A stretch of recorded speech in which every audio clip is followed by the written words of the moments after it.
Hey.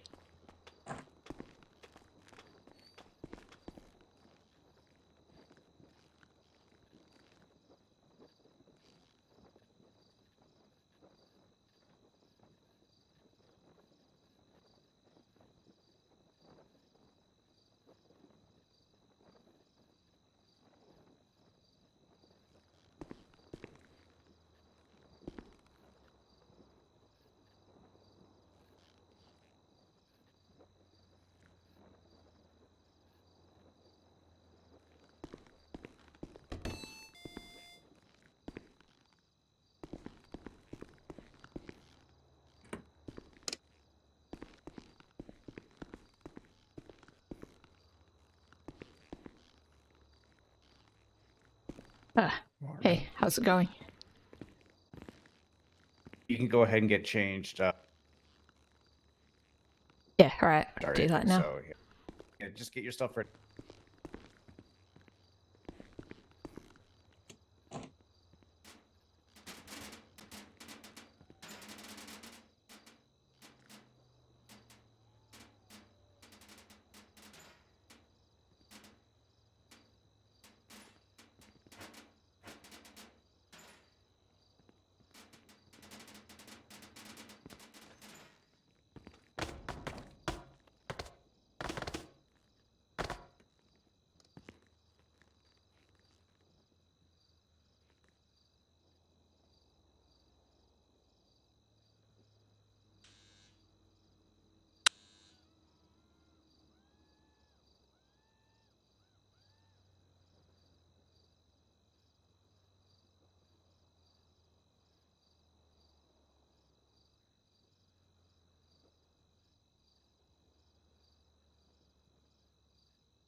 Charlie 33, 1041.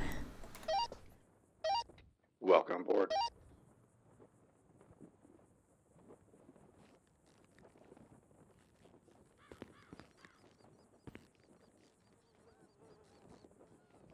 Said meet in the motor pool, right?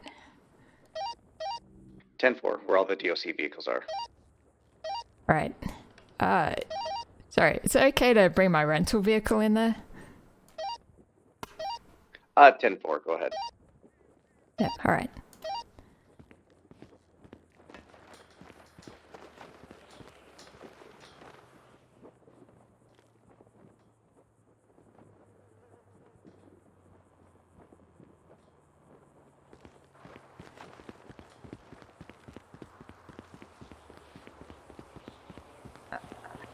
Is it this one?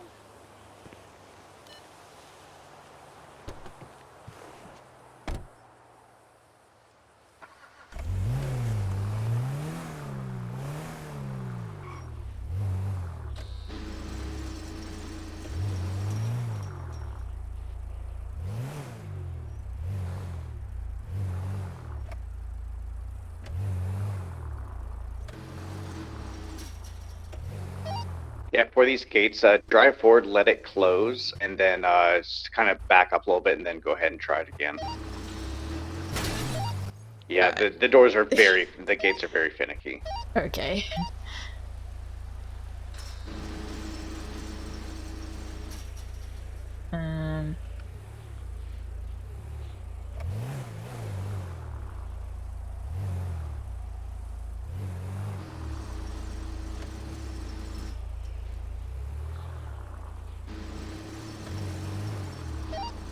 Okay, I'm not sure about how to lock this. Yeah, and you see that? Oh, yeah, just back up just a little bit more. Try it again. And just to make sure, to kind of like almost back up, almost right up to the gate. Just yeah. So do you see that? Do you see that marker kind of in the midpoint of the fence?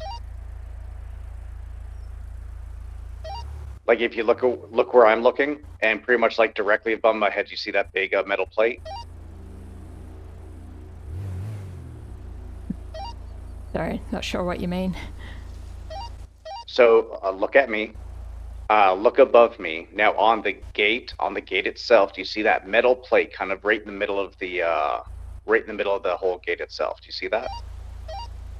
The green plate? Yes. So Yeah, on the okay. gate that you are trying to close, what you want to do is that's where you want to look when you use your fob. Ah, okay.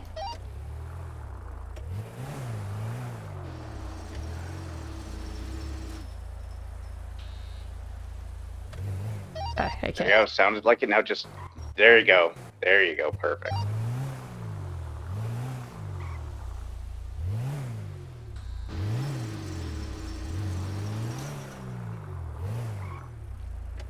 Yeah, you could go ahead and bring it right into there. I'll get this gate.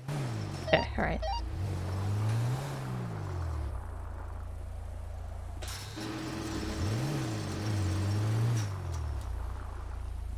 And drive it around to the corner of the building, and you'll see some civilian vehicles parked there. Park it there.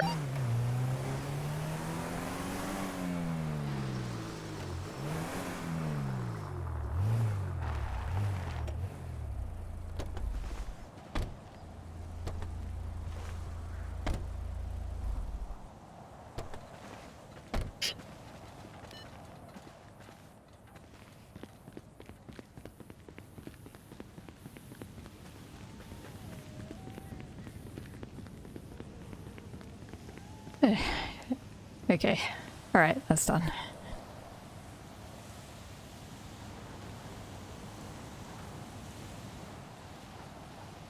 Sorry, just give me 1 second.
All right, so good morning. It's nice to meet you officially, I guess, first time. I know the last time I met, I couldn't hear anything. I just saw you for like a brief moment, but nice to Yeah. meet you. Yeah, nice to meet you too. So my name's Tim Wright. I've been here since October. Let's see, I had to go away for a couple months. I came back, I think it would have been end of February, and I've been kind of just going up through it as I can. Give me a little background on yourself. Like why you chose the DOC, where you came from, what you do, what your plans are. Okay, well, I suppose the main reason I got interested in this job was because my dad works and my brother both work as prison guards, and yeah, so my dad works in Washington State and Monroe Prison, and my brother works at ADX Florence in Colorado. And yeah, previously I was in Seattle. It's just I don't know. I did do some, study, and then got into actually doing some kind of caring type work for a while. But yeah, I ended up getting in more into some music stuff, doing a bit of a music career for a while. But yeah, that I was in a band for a bit, but that kind of broke up last year, and I don't know. I just decided it was time to try something different, something a bit more stable. And yeah, my family always said this was a great job to do, so yeah, I thought I wanted to give it a shot, and I think it might be the right fit for me now. Okay, nice. That's good to hear. How are you nervous at all?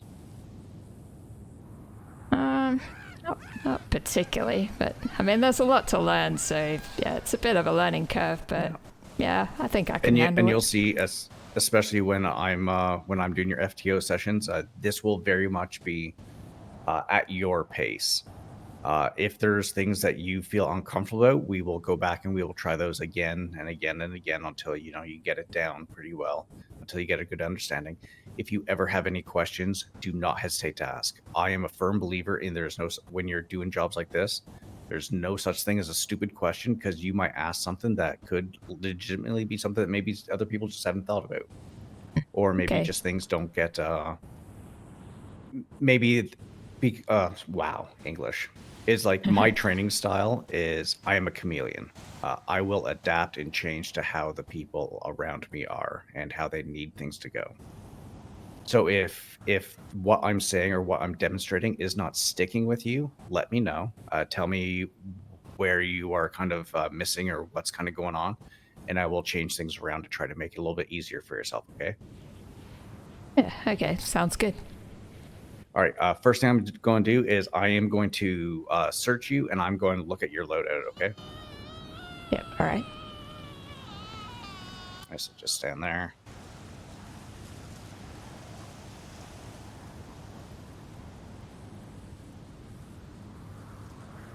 Yeah, actually, one thing I wasn't sure about was the credit card that I had. I wasn't sure if that was something I was supposed to keep on me or keep in the Yeah. lockers or You will something. need you. Yeah, you'll need that on you, because if you ever need to, you're missing something. What are you missing? Ah, okay. We're going to have to go back to the locker and get you one more thing.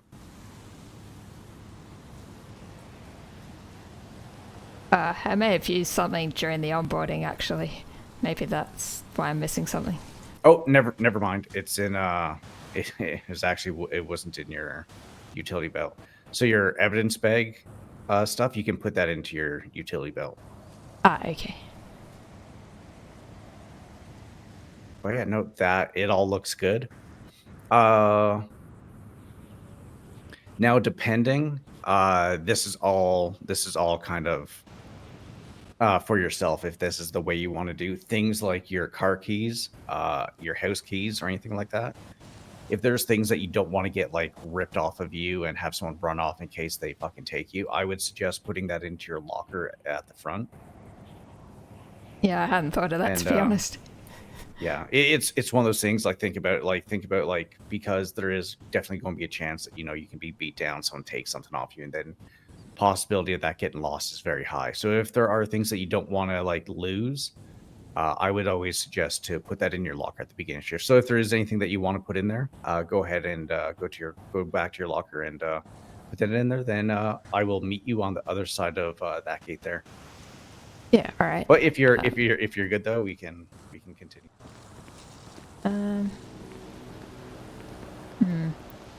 That's right. I'll just leave it on me for now. Okay. So how are you with your 10 codes so far? Been trying to memorize them, so I think I've got them mostly there, but yeah, not sure how quickly I can do them. Yeah, so what I am going to have you do every time we do something that would potentially require a 10 code, I want you to get on the radio and I want you to say that. So like right now, we are going to go to, let's see, we're going to go to the yard. So we are on the way to the yard. So what do you say? Go ahead and do that over radio. Okay. And again, this is the time, like, if you're not sure, go ahead and take a time to look at your 10 codes, see what it is, and then go ahead and do that. This is all for learning. Okay, 1076 to the yard. All right, so what you need to do is you need to make sure that people know who is going to the yard. So right, for yourself, it'd be so for this, it would be, right now you can stick with just using Charlie 33. But if we're in like a group, like we're going to do something here in a little bit where it's going to be both of us doing something. So you would say Charlie 33 plus 1. And that means that's yourself plus another DOC officer. So go ahead and try it again. Okay, Charlie 33 plus 1, 1076 to the yard. Perfect.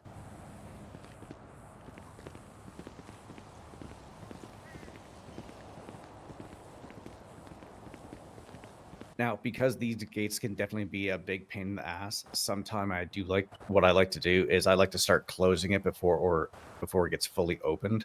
So stand over onto my right. Then as soon as I start opening up the gate, just try to like run right in there.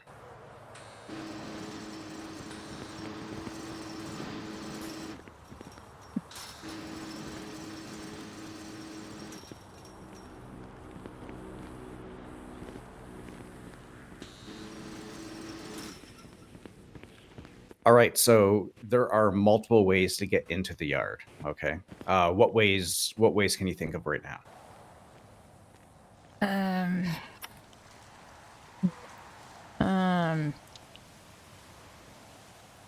You know, I guess you can go through visitation and go through the pass street that way, and it's probably some other way through here. I don't know. I did get turned around a bit, to be honest, during the onboarding. Yeah. So, no, and don't know you'll the see like entrances that well. this place is definitely a maze. So we got the security office, which is through both the gates here, and then the door will be on the right. Through visitation, obviously we can go up some stairs and get onto the catwalks, and then we got the cafeteria, and then way down on the far end is where we got the solitary way. So because something I like to do, because you never know what the yard is like right now.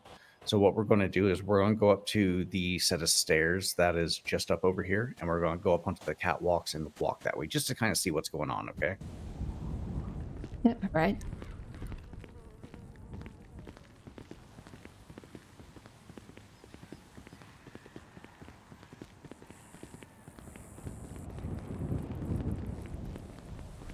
So have you been a prison guard for a long time, or, you know, like at other places? Nope. This is my first time. I was military for 10 years, and I got blown up, and I got medically released. And oh wow, sorry about that. That's okay. You know, I guess it's part of the job, as much as it kind of sucks. Definitely could have been a lot worse.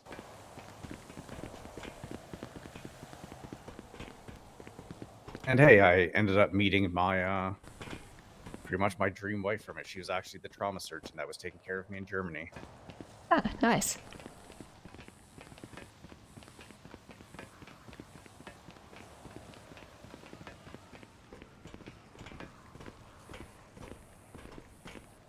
So does she still work around here? Oh no, she's dead. Oh shit, I'm sorry. No, that's okay. It's one of those things where you had no, you didn't know that was going to happen. So I like to sometimes come up here and just kind of take a quick glance around. You'll see it like if Benji's usually awake, he'll usually be standing kind of over by Nessie there, or maybe over here, or up on the bleachers. Don't really see him, so we're going to go down into the yard. We're not going to take this first set of stairs. We're going to go down a little bit.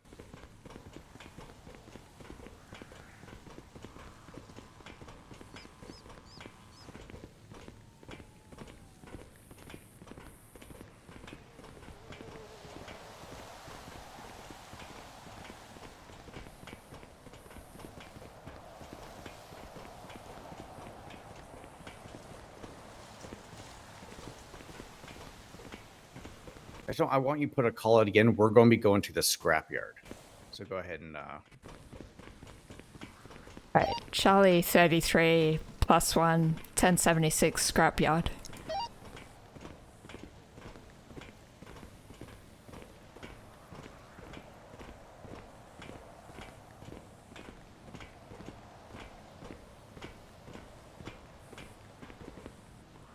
Oh, and also, if you haven't done it yet, what I would like you to do, because you are a non-solo, is go into the government app and put yourself on busy.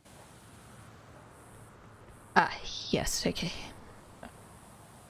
I'll keep mine on available in case people need to call, but yeah, for yourself, put that on busy.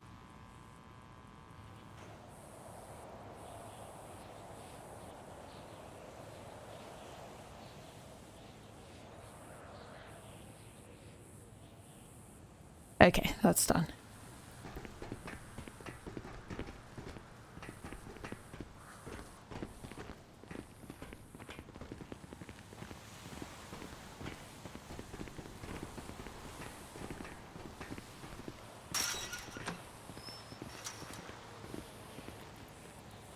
And then go ahead and lock that door.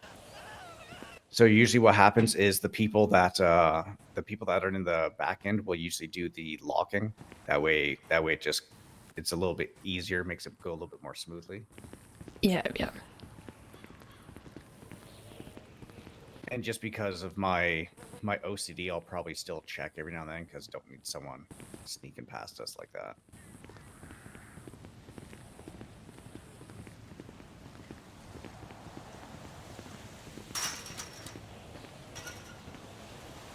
All right, we have arrived in the scrapyard. So what are you going to say? Charlie 1033. No, sorry. Charlie 33 +1 1023 scrapyard. Perfect. Now, for some of the 10 codes, this is going to be completely up to you. Some of the 10 codes, you can get rid of the whole 10 part, like say for 76 or 23 or 78. You don't have to say like 1078, 1023, 1076. You can just, because it sounds more natural to say like 76. Like Charlie 99 is going to 76 to say Burger Shot. It just sounds a little bit more smooth. Yeah, sure. All right, So I guess for this... Yeah. Sorry, go ahead. So I was going to say maybe shorter ones like, 10-2, 10-4, that makes more sense to exactly. say both. Yeah, like I think what was explained to me, everything up to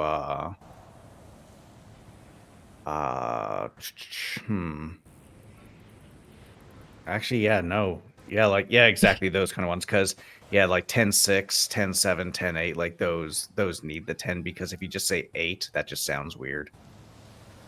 Yeah, true. So when I'm the first person on duty, or whenever I come on duty, I come to the scrapyard. First thing and main reason is I want to make sure that this gate is locked. Because if you look around here, there's a lot of things that people get their hands on to do things with.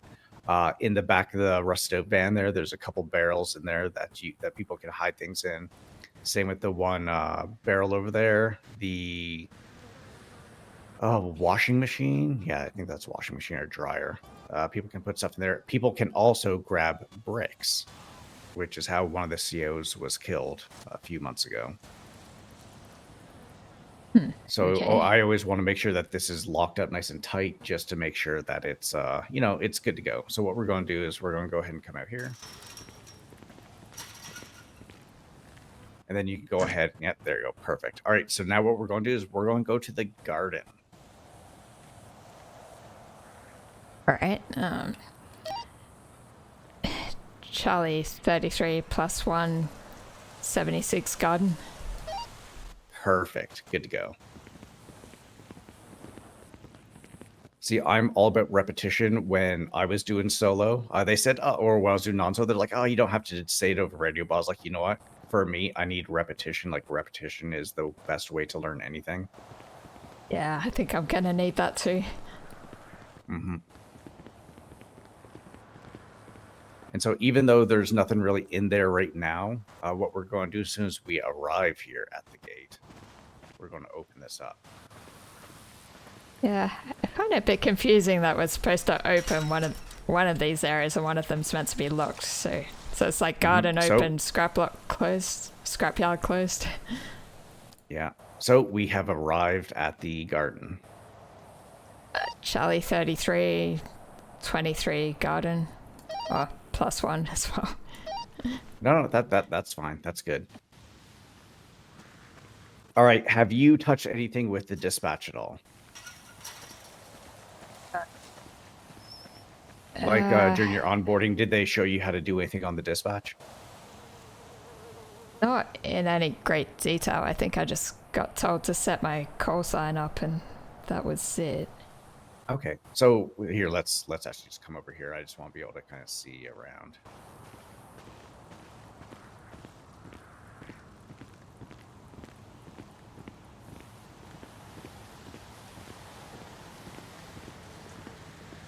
All right, so what I want you to do is open up your dispatch.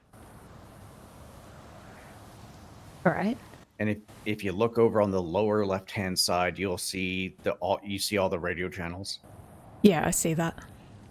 All right, now you see channel 20. Yes.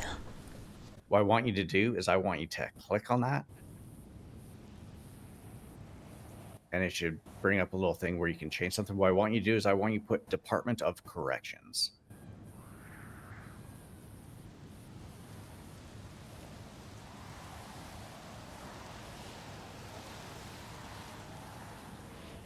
Perfect. All right, good to go. So if you ever come on duty, this will be more so once you're a solo cadet. Always make sure that's there. That way, if people are just kind of like in a rush, like, fuck, what was that channel again? They can just look and just see it right there. Instead of just seeing channel 20 with a bunch of call signs and stuff. All right. What's the main patrol channel then? That is where the main police stuff is.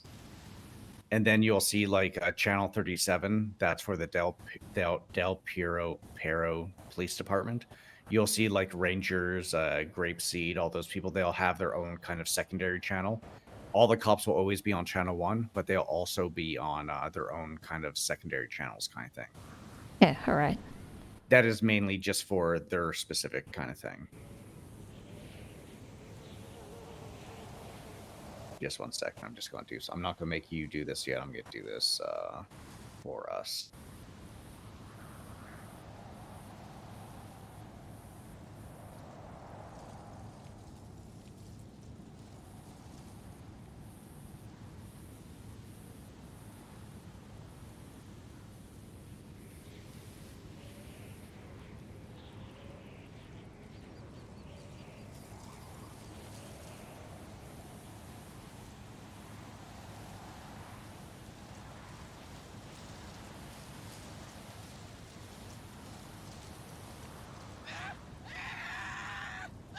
All right, so if you look at the dispatch again, you'll see how I put us into a group together. And then I put us as 10 so I put us as 10-6, which means that, we're available, but we're also kind of doing other things at the same time. If we were to put ourselves as 10-7, that would mean that we are not available. It's pretty much like if you're going to go on break, have something to eat, use the washroom or anything like that, you'd put yourself on 10-7 on there. Yeah, all right. All right. Some things about the yard. Let's see here. Okay, your MDWs. Okay. A pet peeve of mine. Now, this isn't in the SOPs. This is kind of my own personal thing. I hate seeing when every single DOC person has when they're in the yard and they have their MDWs out. Now, can you tell me a reason why that would be? Oh, probably the same issue I had earlier today when I was in the waiting room on my phone. I just heard people come in and didn't see anything. We are in the yard. Like, this is a place where, like, we have serial killers in here. We have gang members. We have, mass murderers and all those kinds of things. So if every single CO has their face in their MDW, there's not going to be a chance for someone to react to something if someone's going to sneak up and try to take advantage of that.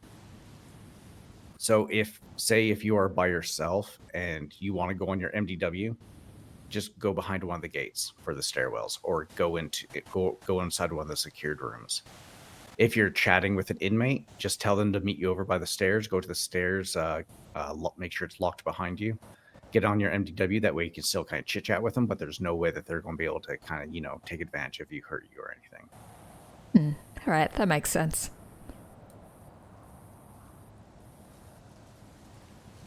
Let's see. I was hoping Benji would be away because there is something I do want to go over with you.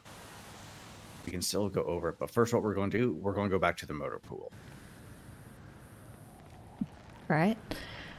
Charlie 33, 76. Oh, Charlie 33 plus 1, 76 motor pool. Good job.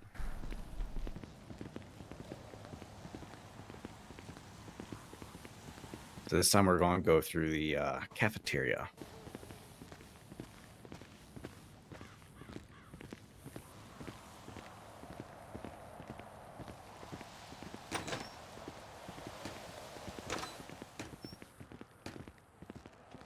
Do you guys eat the food in here, or do you just get your own food?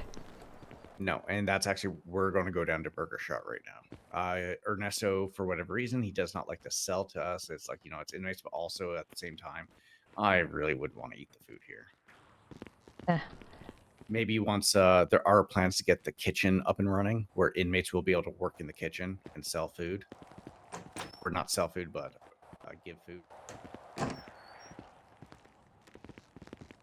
Okay, good to go.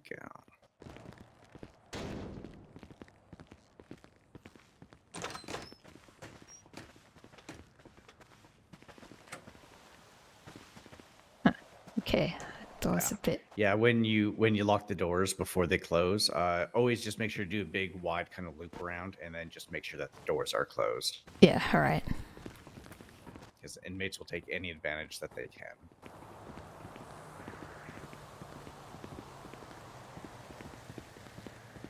So what we're going to do is I'm going to drive. I'll open up the gates and stuff. I just want you to focus on the comms, okay?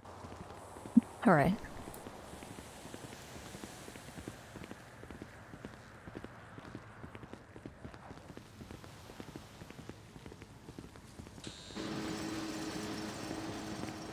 Just going to leave that unlocked for now since we're just going right back out.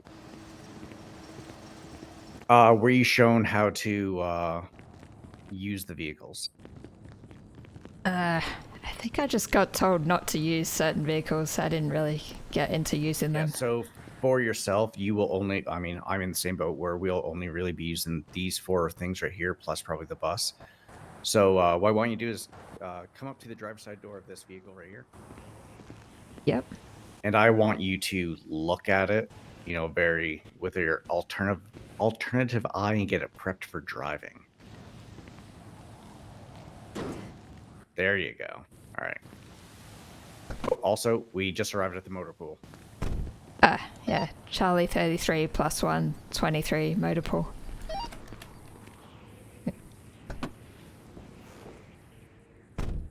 Okay, and now we're going to be going to Burger Shot. Okay, Charlie 33 plus 1, 76 Burger Shot. Beautiful.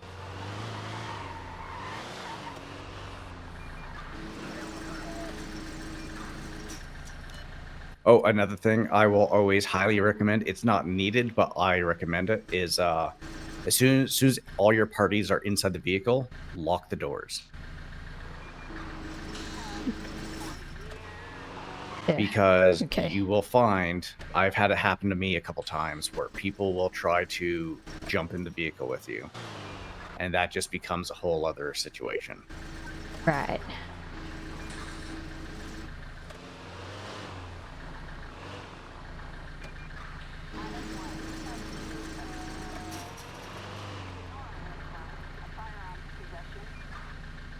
Fucking hate these gates so much. It was the sliding doors in the prison that were getting me last time. Oh yeah. Oh, you mean like those small gated ones? Yeah. Yeah, those can be a nightmare too. Although I'm not gonna lie, even the normal doors, for whatever reason, they do not work well for me too.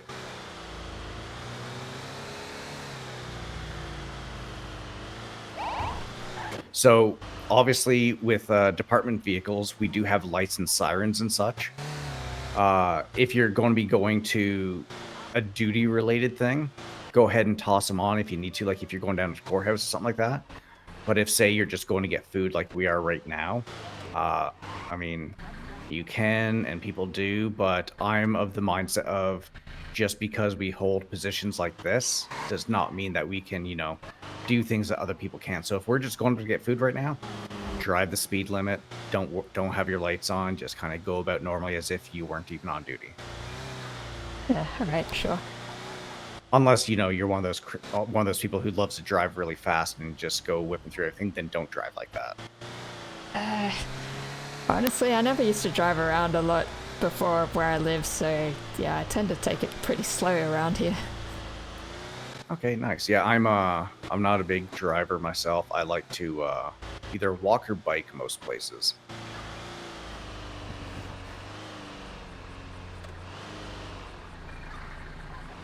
Yeah, I'm mainly walking and biking a lot at the moment since I need to earn more money before I can buy a car. Yeah, and you'll see, like, the more time that you spend on duty, this is a good paying job.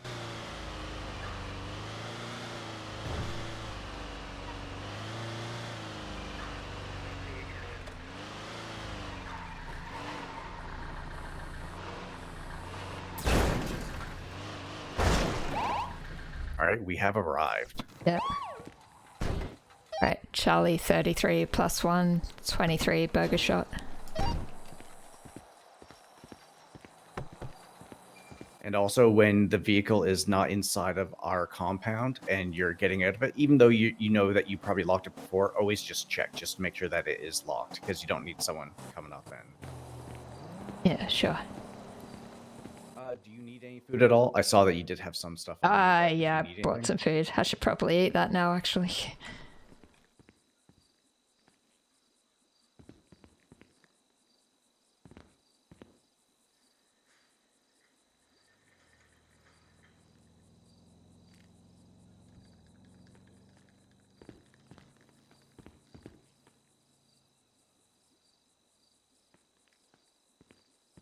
Are you vegan at all? No. Okay.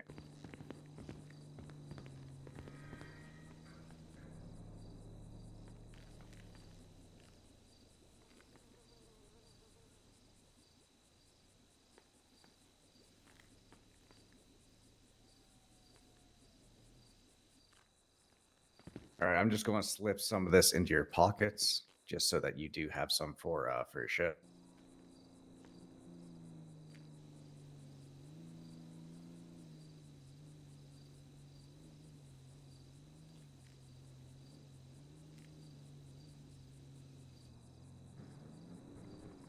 All right, there you go. That way, Yeah, right. you should be covered for shift now.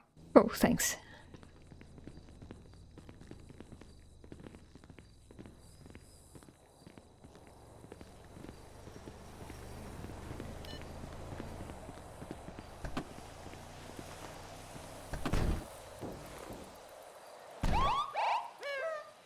Right. Back to the prison, I assume? Yeah, back to prison. Okay. Charlie 33 plus 1, 76 prison. Beautiful. See, that's sounding amazing already. While we're kind of driving, you know, say there is a fist fight happening in the prison. What are you going to call out? Like you're witnessing a fist fight, say at the garden. What are you going to say? I don't know. Do you say your call sign first when you're shouting out stuff? For that, no. If it's like an emergency type thing, don't worry about saying your call sign. Okay, fist fight would be 10-10. All right, so it's going to be a 10-10. Where is it happening? Sorry, 10-10 in the yard. Okay, now you need for this because you're saying the yard. So the yard is a very big area, so you try to make it as specific as possible. Yeah, right. So it's happening at the garden right now. So go ahead and right, the garden. Okay, 10-10 at the garden. Beautiful. So when you are doing these emergency kind of comms, try to keep it as short as possible. So for something like this, you can just say 10-10 garden. Right. Try to keep it short. Need to get used to that. Yeah. It's like for reports, put as much information in there as you can. For when you're calling things out over the radio, try to keep it as short as possible. Because right there, what that means is all the other COs that are on the channel, they will know that there's a fight going on at the garden, and you'll hear people going like, Charlie 33, 76 into the garden, you know. Yeah, and all right. those kinds of things. Then you'll start hearing people kind of calling it out, so you know people do acknowledge that you're there. If you don't hear people saying it, say it again. Be like, "Hey, 10-10 garden." Yeah, sure.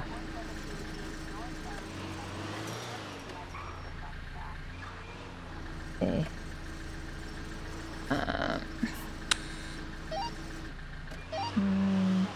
Right. All right, now Charlie when said- you go ahead. Sorry. Sorry. Yeah, actually, I was going to ask, like, when would you say you're technically back? Do you wait till you're like parked and settled, or is you actually just coming in? that's actually what I was going to bring up. So you will see it.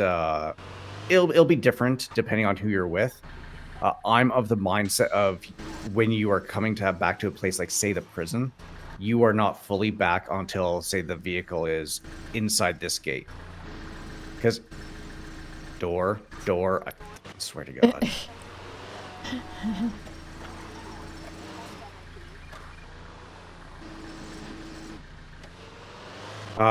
Yeah, so some people will say it just as they're coming around that little windy road. Some people say it when we're in the parking lot of the front parking lot of the prison. Some people will wait till we're in the airlock. Some people will wait till we're inside here or even just parked.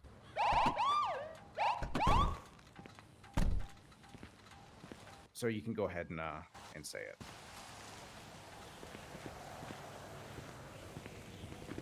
Oh, good job too. Actually, go ahead and call us back here. Okay. Charlie 33 plus 1, 23 prison. Beautiful. Okay, good job. All right, we're just going to make our way to the yard. We're on these next few things we're going to discuss while we're in the yard, because I do want to see if Benji is going to be awake. I'm pretty sure he will be at some point here shortly, but there are a few things I would like to go over with you, because you being a non-solo cadet, there's a good chance that you will be doing transports and being like the main person, like, you know, and being involved with the vehicle and such. This gate going to close. Yeah, I just got set. Well, there you go.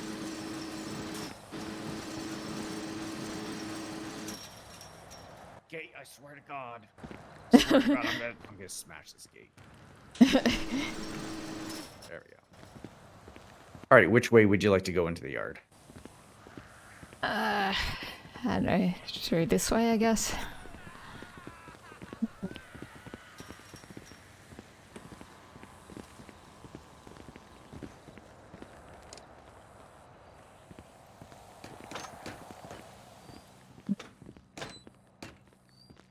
Actually, what I want you to do, I want you to go through this door here, and I want you to meet me in Med Bay 2. Okay. So with this, because this place is a maze, always look at the walls. The walls will tell you where to go. They point arrows at everything. So go ahead, go through this door here, and I will meet you in med bay 2. Or med okay. block 2, sorry.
Wait, is this med block 2 it's or am just- I wrong?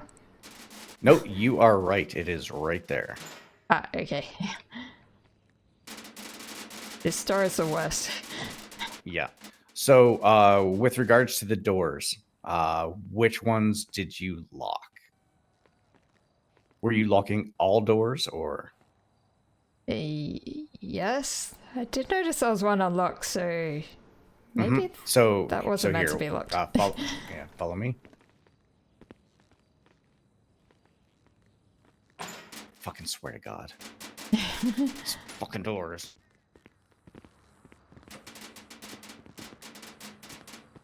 All right, so when we are going up and down in these areas, the only doors that need to be... Oh, no, not that way. The only doors that need to be locked are the ones that are closest to the stairwells. So, for example, Right. this one needs to be locked.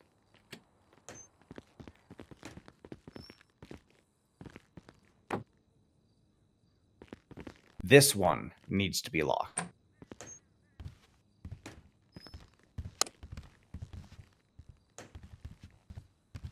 Now, the rest of the doors through here stay unlocked. Okay. With exception of probably like the interrogation rooms and stuff. But so like this one can be unlocked. All right.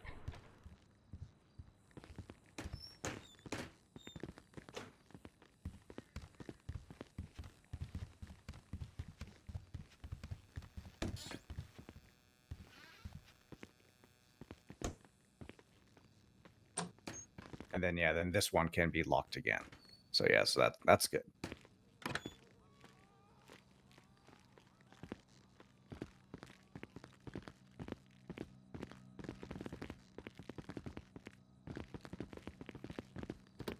All right, perfect. All right, no, good job.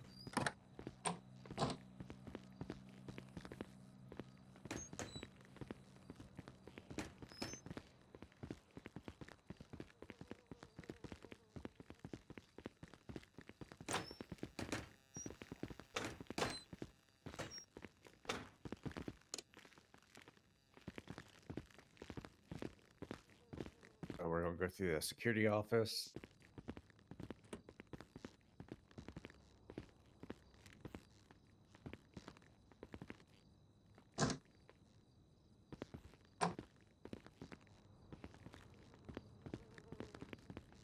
And then in here, all the doors in here get locked.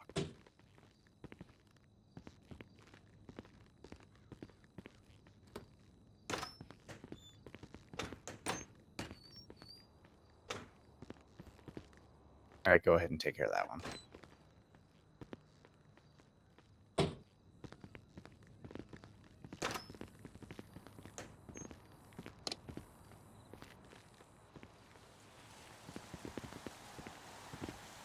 All right, beautiful. Okay, let's, well, you know what, the sun starts, so we'll go over to the sunset spot to carry on with this next little bit.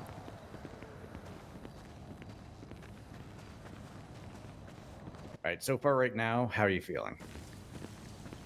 Pretty good. I guess it's easy when there's no inmates around. Yeah, and you'll notice, like, around this time, there are very few. I think, what was it, yesterday? No, not yesterday. Day before yesterday, I did like 3 hours, and I saw nobody. Well, sorry, that's a lie. I talked with one EMS. I had one person run right past me without even saying hi. Don't worry, you'll probably have that a lot. Just don't take it personal. Just some people just, you know, they are the most important person in their lives, so they don't really bother saying hi or anything. I did One notice big thing sometimes. to... Sorry, go ahead. I was just saying, I know sometimes people at Twinster seem to like complaining there's no DOC around. Yeah. Yeah, and to be fair, the department is very down bad right now. There's very few people who come on duty, and even those will probably definitely get burnt out.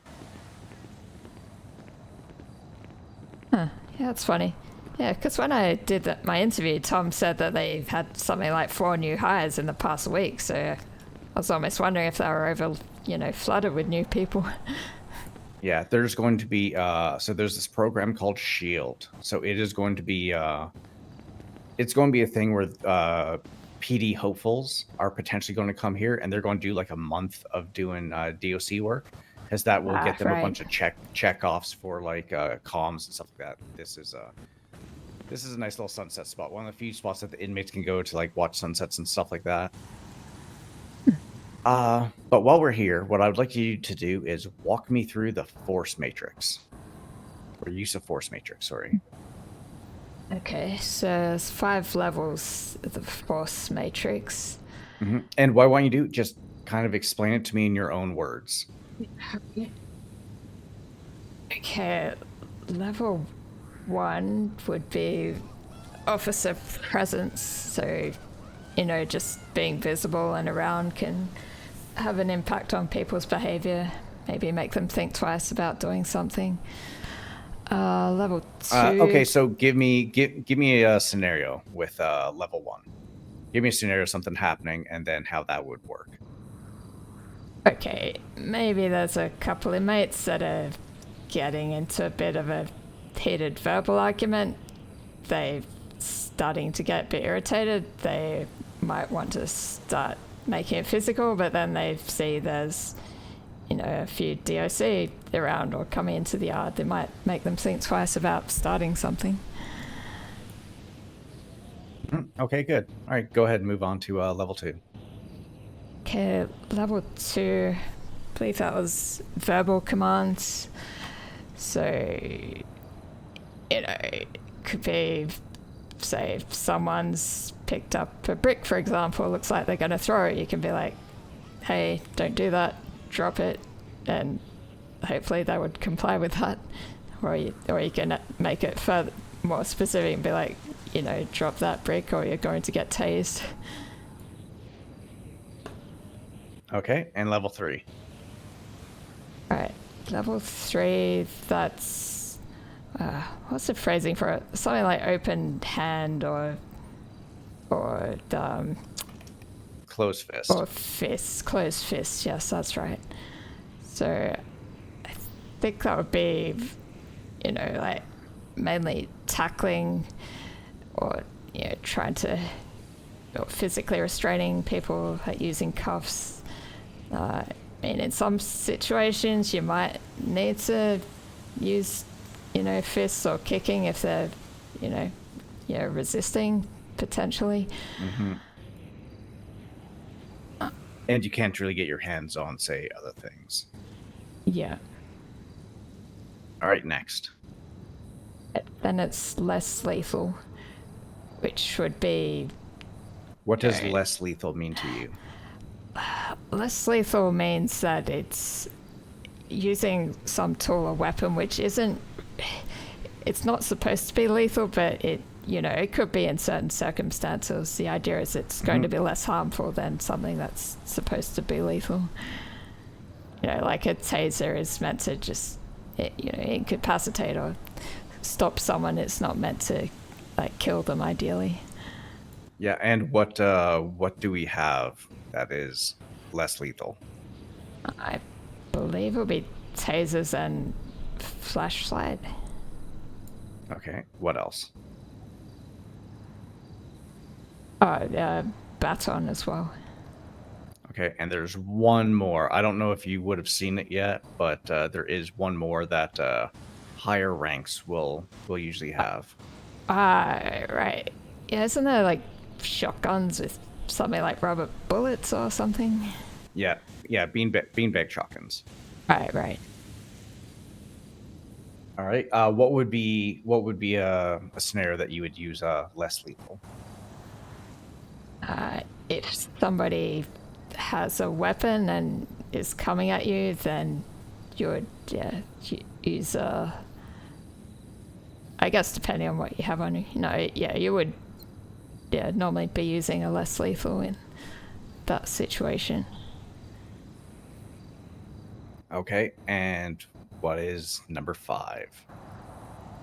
Number 5 is lethal, so it's like normal guns and bullets, the sniper rifles, pistols, that kind of thing. And okay, what would be a scenario that you would use a lethal weapon? If I think it would normally be a situation where inmate has a weapon and is an immediate threat to yourself or another guard. But it's also a situation if there's a prison break and prisoners are trying to escape. I believe in that situation the SOPs were talking about using the rifles in the towers.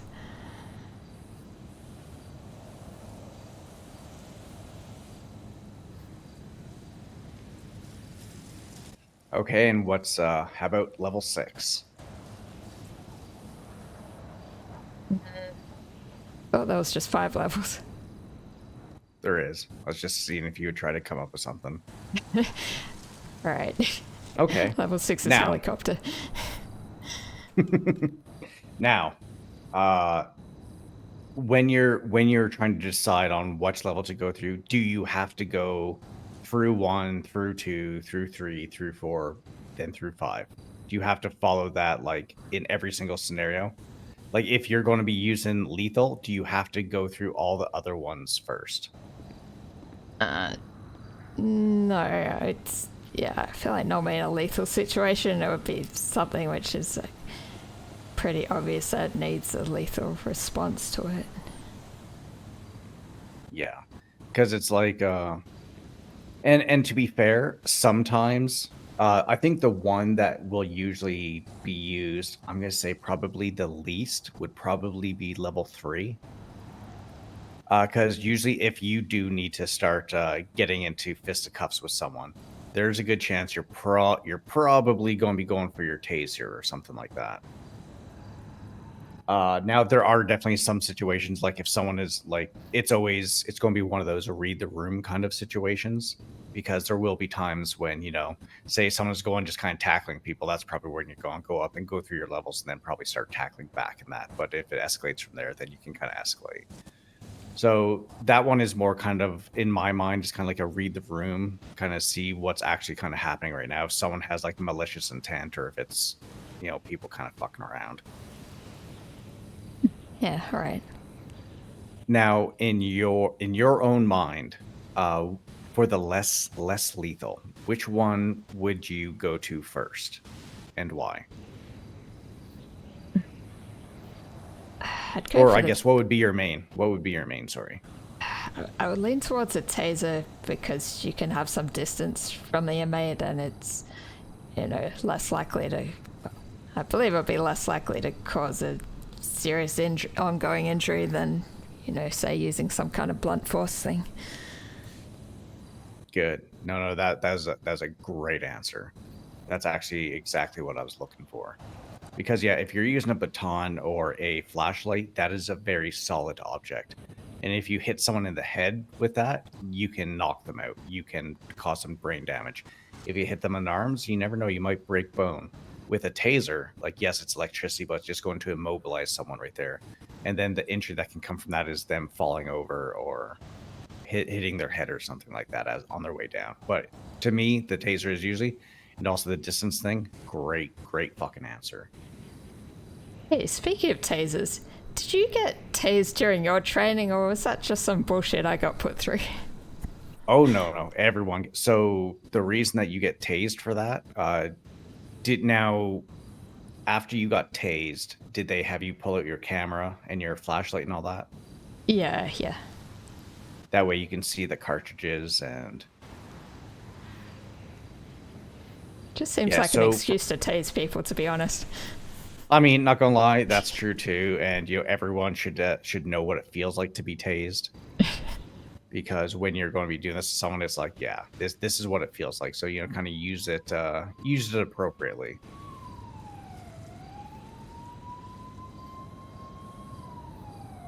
All right, here, just give me a minute.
All right, let's go for a little walk. I want you to go and read. Have you read over the transport stuff at all? A little bit. Okay, so what I'm going to do is we're going to go around here. We're going to go up onto the catwalks, and I'm going to want you to. We're going to take the long way around, just to go and see if Benji is around.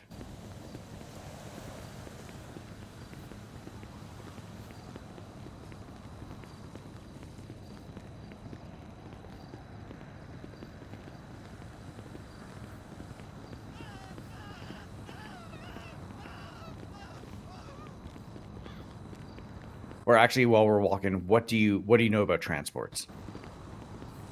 Just lay it all on me. Just, you don't have to be perfect. You don't have to like this isn't like I'm definitely not testing you.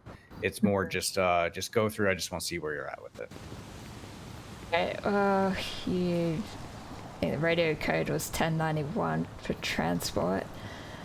It's prison transports might happen if they're getting moved into this prison or if they've got to go to court or I don't know, maybe to some other appointment.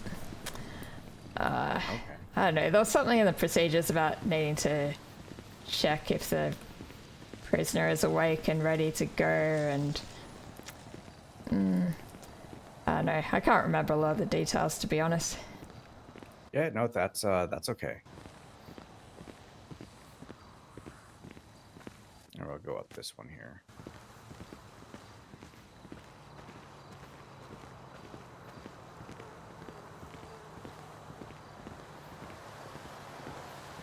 I don't know. There was probably stuff in there about, cuffing and, I don't know, searching the prisoner.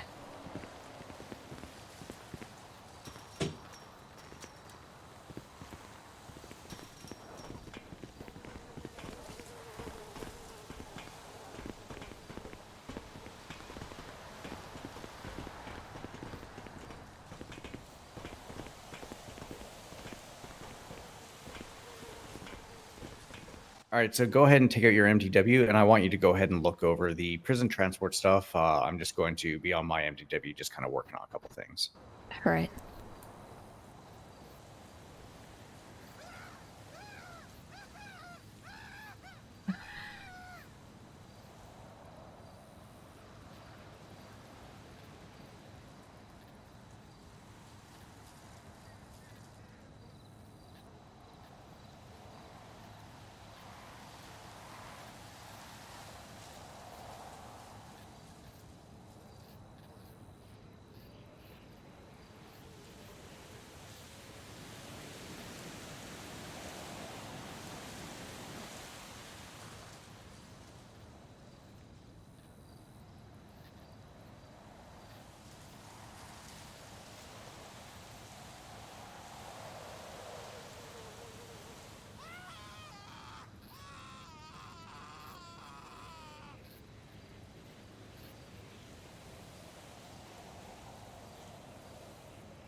All right, how's it going with that? Yeah, going okay. All right, so kind of just walk me through what are some of the what are some of the scheduled court events that you'd usually do a transport for? Was it bail hearings, parole hearings, and I don't know, sentencing, I think. And last one, Yeah. the big one, kind of comes before all those other ones. Trial. There you go. Yeah. Where are the courthouses located? I don't know. So you got the main one, which is at City Hall, and you know where that is? Maybe. No, yeah, I probably have been there once. It's on, if you look at your map, it is on Carcer Way. Should be the corner of Carcer Way and I believe Rockford Drive.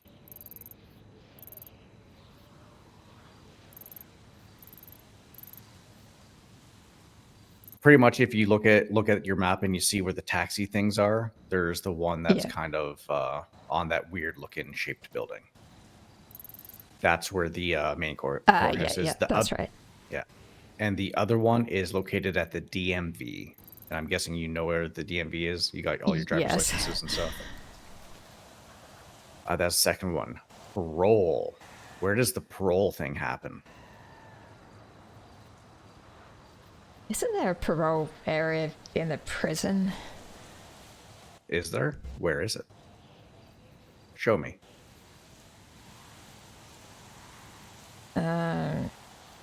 If you're not sure, that's fine. Yeah, I don't know. I thought I remembered seeing a sign for it or something, or we walked through it at one point in onboarding. All right, follow me. Actually, before you do, if you look down into the cafeteria, you can see there's a lot of things set up. Like there's that table up on top there. Like there's an MDW down there, some laptops and all that stuff.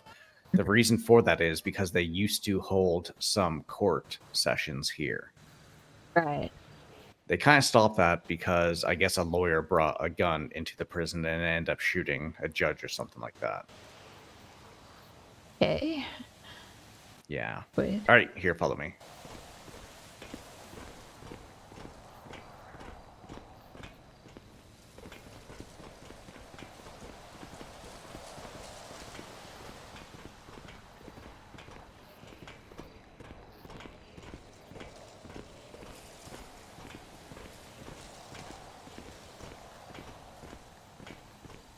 Actually, not we're going to go. We're just going to jump this right here.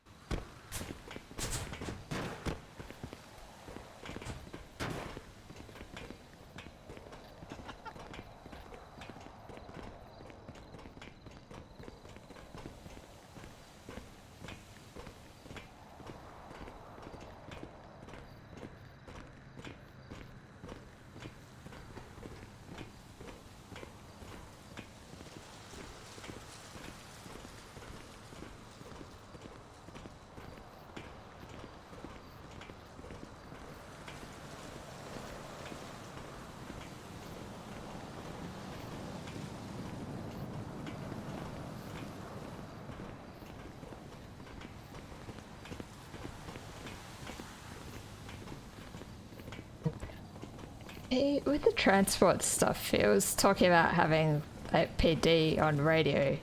So does everyone have like a, PD on the secondary, or is it just one person who's supposed to be monitoring that? So it depends. Oh, sorry. So it depends on the situation. Like if we're doing FAFO stuff, or say we're doing like prison transport stuff, the PD will usually come onto our radio when we're doing prison transports. We will have one person on channel 1, just in case. But a lot of the times, the PD will come onto our channel to assist us with that. Okay. But yeah, so this area right down here, this is where the parole stuff happens. Right. So you got the big fancy table, which is where the warden, the deputy warden, medical staff, and then usually a judge, I believe, will sit there. Then you got the little bleachers for any witnesses or anyone who might add any information to the whole thing. Anyone who really wants to speak for the parole. So that's where that happens. Hey, doesn't Benji have a parole thing coming up? Yes, we have started that process. Okay, so they're just trying to set it up. It's not like a set thing yet.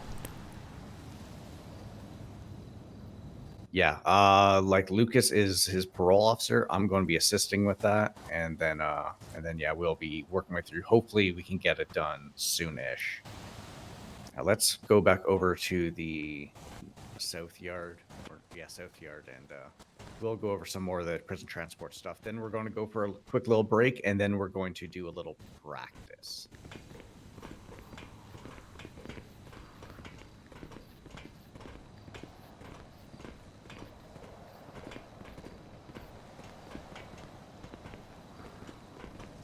Any big burning questions at all yet, or? No. What do you have to do to become solo? So I have an FTO report that's pretty much that I fill in information about how sessions go. And so once you kind of check all the boxes where it's like, yes, you do know what you're talking about, like you can be trusted to be on duty without an FTO, that's when you would get solo. All right. Because yeah, your non-solo phase is pretty much your learning phase, where it's like, yes, we can tell that yes, you have learned the skills that you need to be able to do this job. And then once you get to solo, that's where you put it into practice, where it's like, yes, you can see, because you'll probably get into situations where you're on your own, just doing stuff by yourself, and then yeah. So it's pretty much once you can be trusted to do the job on your own type thing. And also like so the big difference between say solo and a full officer is with a solo.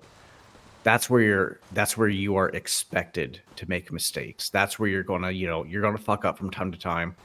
You're gonna be corrected and you're gonna learn. And then once you demonstrate that you have a good aptitude for the job, that's when you end up getting your full officer. Okay, makes sense.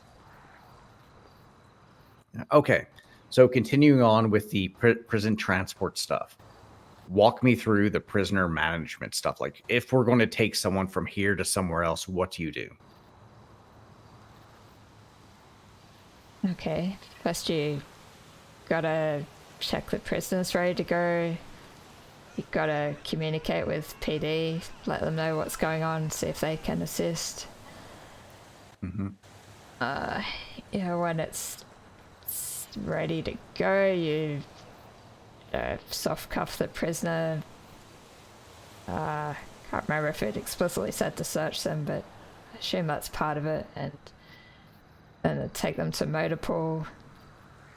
Gotta do like this, make sure the transport is set up so the local guards know what's going on.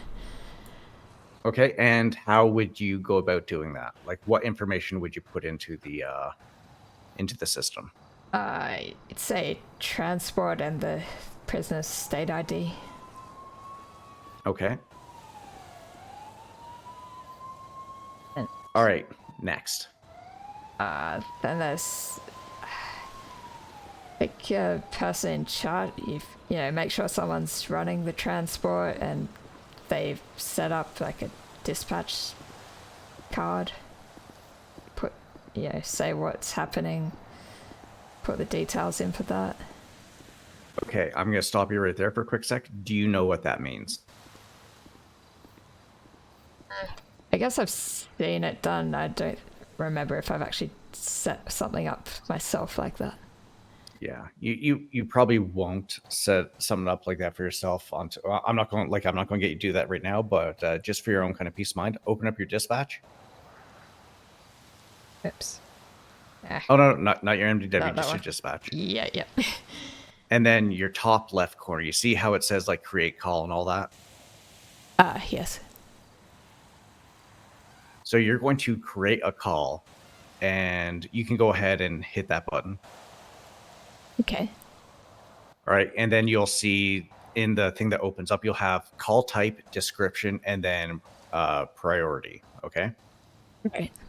So the call type, what do you think that would be if we're transporting someone from here to say the courthouse? 1091. There you go. And what you can put in there is 1091 City Hall Courthouse. And what that'll do is that'll give you that'll let everyone know exactly where you're going. And then what you can do in the description is say we're taking Benji to go to his trial, okay? Or for a sentencing hearing. So in the description you can put 1091 for Benji Parker or Carter going from prison to the City Hall courthouse for his trial or sentencing hearing or whatever. You would leave the priority as default because it doesn't need to be something big and fancy. Because if you put a high priority on it, then everyone gets like an alert kind of thing. So just leave it as default. Right. And that is how you make the card. What about that set location option? You could. I mean, all the information is in there anyways. Yeah, true. And you could, although because I've never put that in there. I don't know if it puts the location that you're at right now, or what. So that could become confusing if it is like a put in location like right now type thing. Yeah, right. Because it would be like prison. People are like, wait, why is it prison? But on the other hand, though, it could be, boom, this is where we are right now. Come link up with us so that we can all go up together type thing. Okay, so it might be helpful sometimes, but yeah, usually it's probably easier to describe it.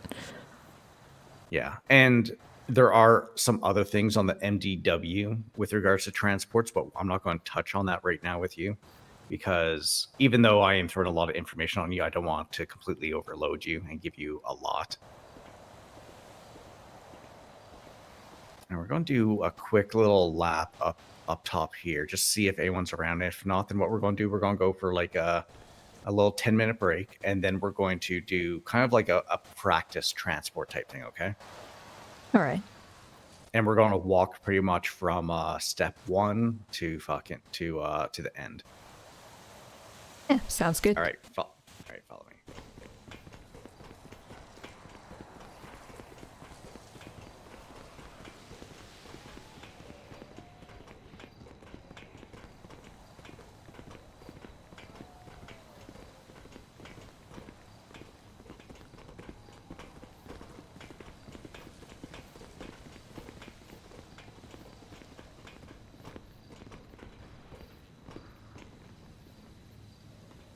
Yeah, I'm not seeing anyone out there. All right, let's see here. Let's go to the motor pool.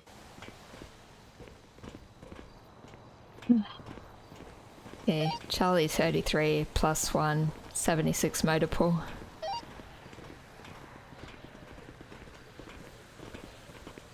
Yeah, repetition, right? What is that tower called? Watch where you walking at. Oh, these guards are rude. Yeah. Don't Sorry, which fuck tower? with me. The one right here, pretty much. The one attached to this walkway. Oh, yeah, I don't remember if it has a particular name. That's okay. I didn't know until like maybe a month ago. That is called South Box. Right. I was on radio one day and I was calling something. I was like, yeah, the fucking tower above the garden. And they're like, you mean South Box? So I'm like, wait, what? When has it been called that? They're like, it's always been called that. I'm like, I've never been fucking taught that. I don't know what you're talking about. Holy shit.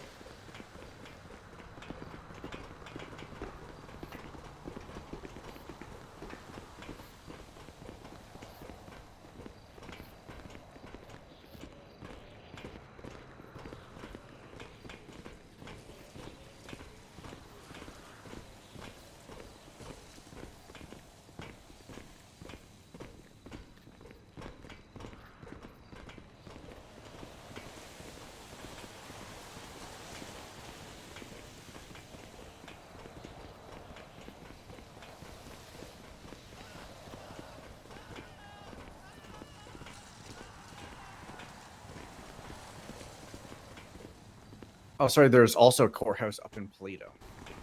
Ah, right.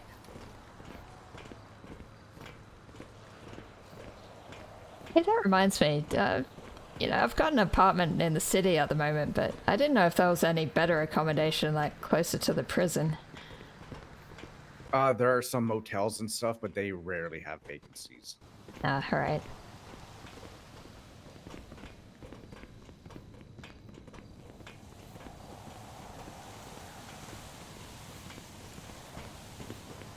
Though Tom did tell me sometimes people just sleep in the locker room for convenience.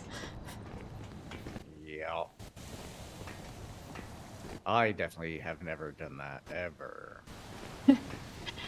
Yeah, I thought it was kind of crazy, but when I got off duty from my onboarding, I took my rental back and I ended up getting kidnapped and held hostage when I got back to PDM, Jesus. so honestly, it's probably safe Yeah. for me to just crash in here. Yeah. All right, so we're gonna go for say 10 minutes, and then we're going to practicing. So go ahead and yeah, go ahead and get that started. Go on a 10-minute break. Yeah, alright. What does that mean you're going to do? Sorry? What does that mean that you're going to do before you do go off on your break? Oh, is it? It's 10-7, right? Is it? I think so. Or is it busy? Because I think there's a 10-6, which is busy unless urgent, but 10-7 is like you're, out of action temporarily, right? Yes. So we're going to go 10-7. Yeah, right. Charlie 33, 10-7. You say? Charlie 99, same traffic. Alright. And then once you do that, what you're going to do is you're going to open up your dispatch, and you're going to put yourself as 10-7. Do you know how to do that? Let me check.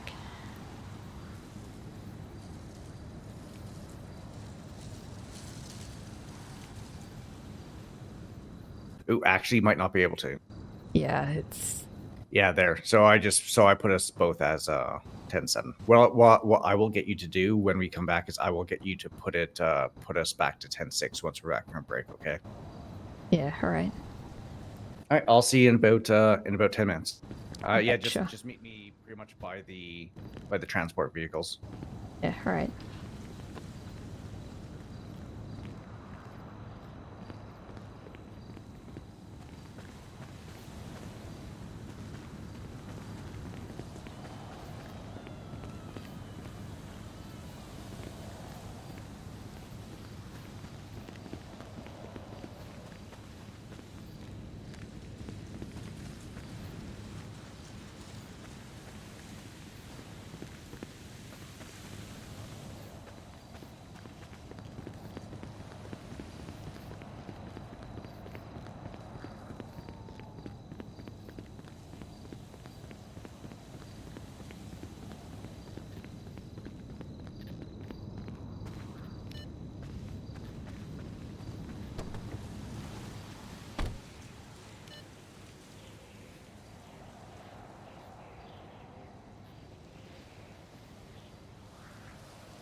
Charlie 99 is back 10-8.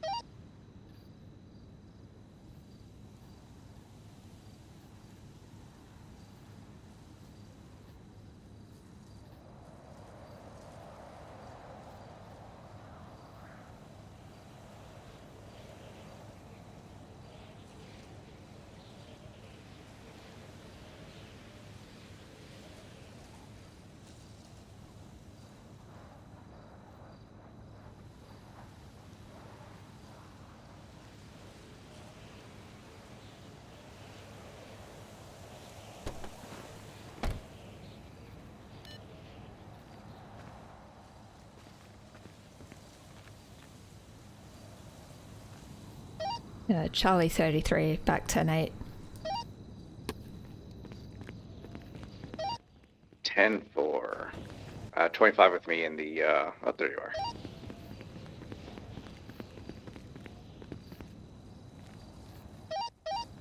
All right, so what I want you to do is open up the dispatch and put us on to 10-6. Yeah, all right. Beautiful. All right, give me just 1 sec.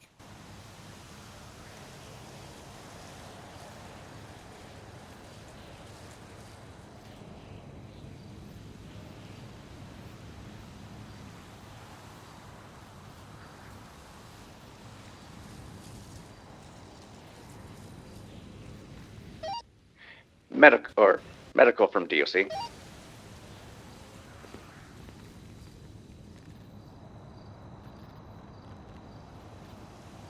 Sorry, that's wrong channel. EMS from DOC.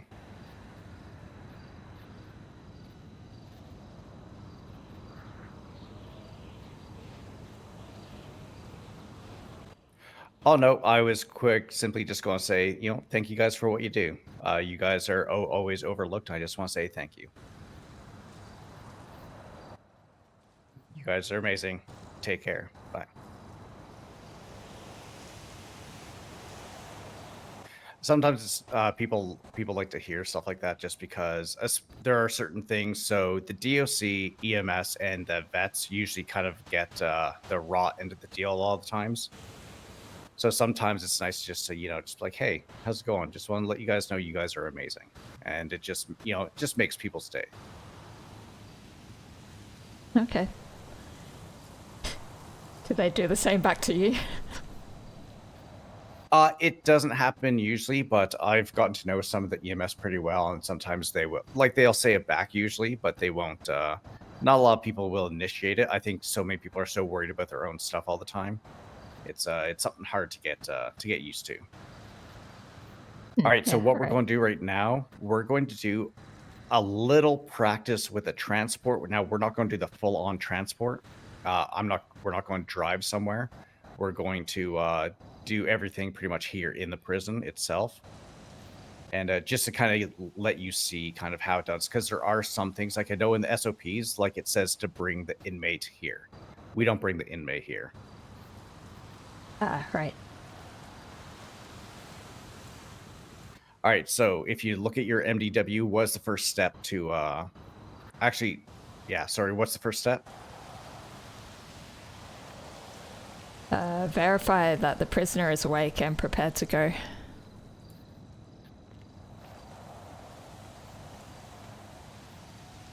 Perfect. So what we're going to do is, so whenever I know that a trial's coming up, like I know on next Friday, we have a big trial coming up. So what I'm going to do that day is I'm going to be on duty probably about an hour and a half before the thing happens. So I'm going to get vehicles set up for how many people that we might potentially have going with us, and just so it's all good to go. So we're going to take this vehicle right here.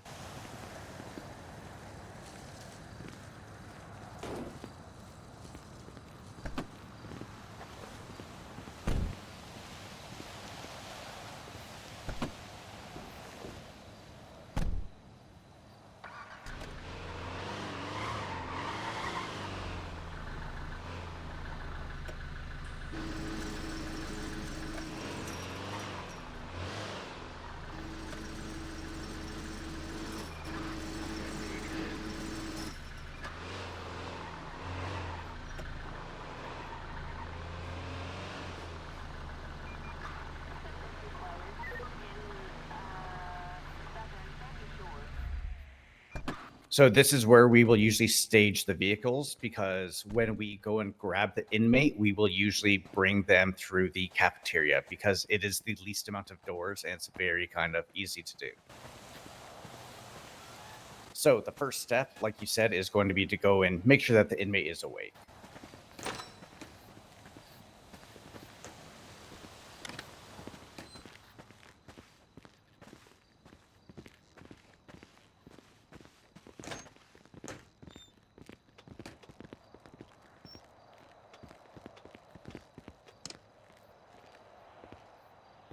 So we're just actually going to take a little walk around just to see if Benji is kicking around yet or not. Because it'll definitely be a lot easier if we have someone to actually do this with.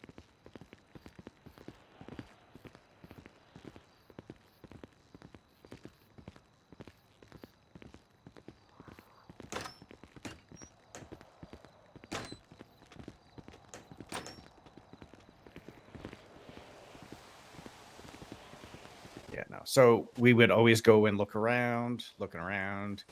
Can't really see anyone. So what we're going to do, so usually a lot of people, if they're in here for a long period of time, sometimes they'll end up in cell block 6, if especially say like people like Benji who are here for a long time. So we usually do a quick look around the yard, check all the spots, and then yeah, so we're gonna go up to cell block 6 and just take a quick little peruse around there.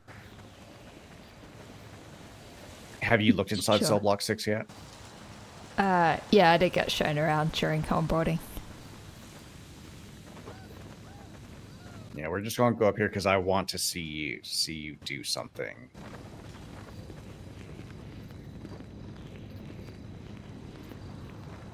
So what happens before we walk through the doors of cell block 6?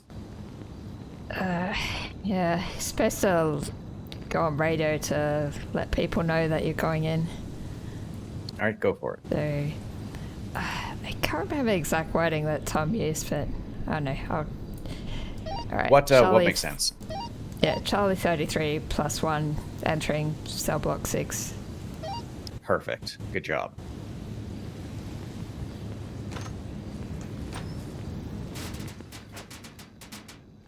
DOC, we are coming in.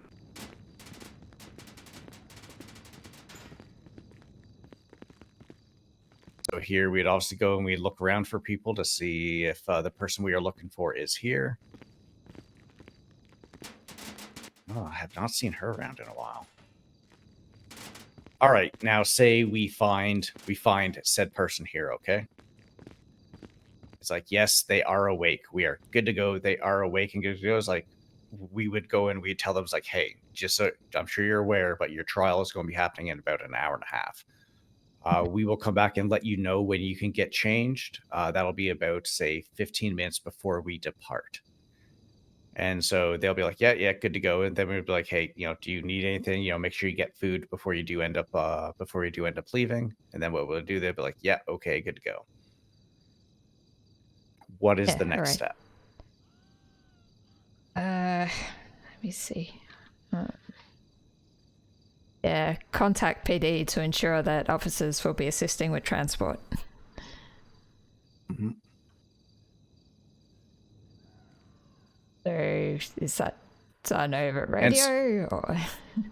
So what I will usually end up doing is usually when I start getting things ready, like when I start organizing the vehicles and getting ready, especially once you know that the person is awake, what I do is I get on 311 and I say, hey, just a reminder, in approximately this much time, we will be leaving Bolingbroke for such and such as court case. Any units that are available, or we might specify we only need 1 or 2 units, or we might say, depending on the case, we might say we need a lot of vehicles or as many people as are available. We'll put that into a 311 and say like, hey, in about an hour, we're going to do this. And I'll message you guys again in about at 15 minutes before we do depart. Okay, so and that's some done by a text, like a text message rather than like calling someone. It's usually either texting 311 or if there's what are they called, dispatch on duty, give them a call and be like, hey, just a reminder that in about an hour we have this trial that's going to be going on. If we can get anyone available, or however many vehicles that we think we're going to require, we'd ask for that. And the dispatch is usually really good with it, and they're like, yeah. Then they'll usually say like, hey, can you make sure to reach back out again at 1:45, and be like, yep, 10-4. And so when it comes to 1:45, we're like, hey, it's 1:45. We have things all set up. When you guys are ready, if you guys can get down here, we are ready to pretty much depart. And so then they'll go and they'll all get organized and stuff, and they'll get it all good to go. And Yeah, all right.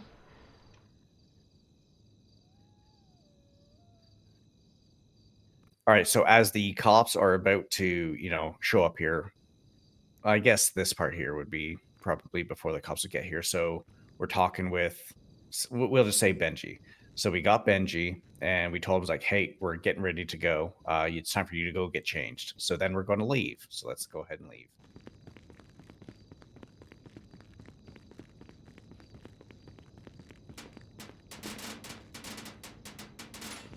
So we're leaving with Benji now? Yes. All right.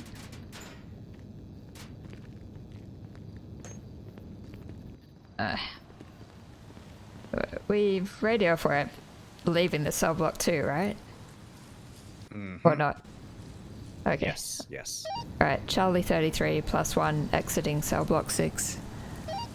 Now for this, because we have Benji with us, what we would do is all right, it would be +1 Charlie 33 +1 and +1 or +1 inmate. That's one of those ones that's kind of just do what feels right because everyone kind of does that part different.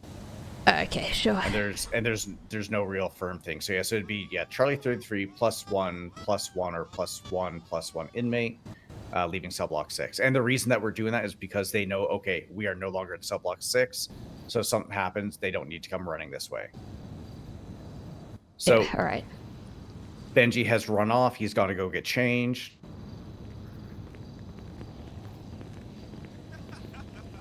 And before we let him run off to go get changed, what we tell him is, like, once you're changed into what you want to wear to court, meet us in the cafeteria by the right hand door. Right.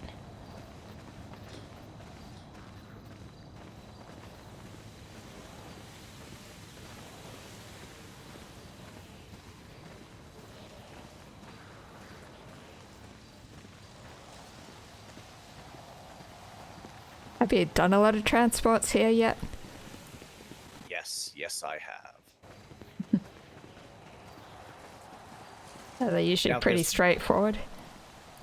Usually, I mean, we had one person taken from us when we were showing up at the courthouse about a month and a half ago, or maybe 2 months ago. Allison Bentley. Don't know if you heard of her. Yeah, I'm not sure I have really. Are you squeamish at all? My mum still works as an EMS, so I've heard a lot of gross stuff. All right, so if you want to, so with this person, if you look at your twin stuff, Okay.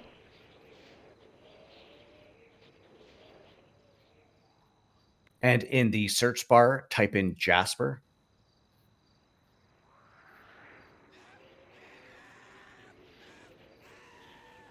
And then you scroll down a little bit, and you'll see a thing called Molly. Right. If you copy that link that is under her name, so that was Allison Bentley's kind of pseudonym. That was the name that she called herself when she was terrorizing people.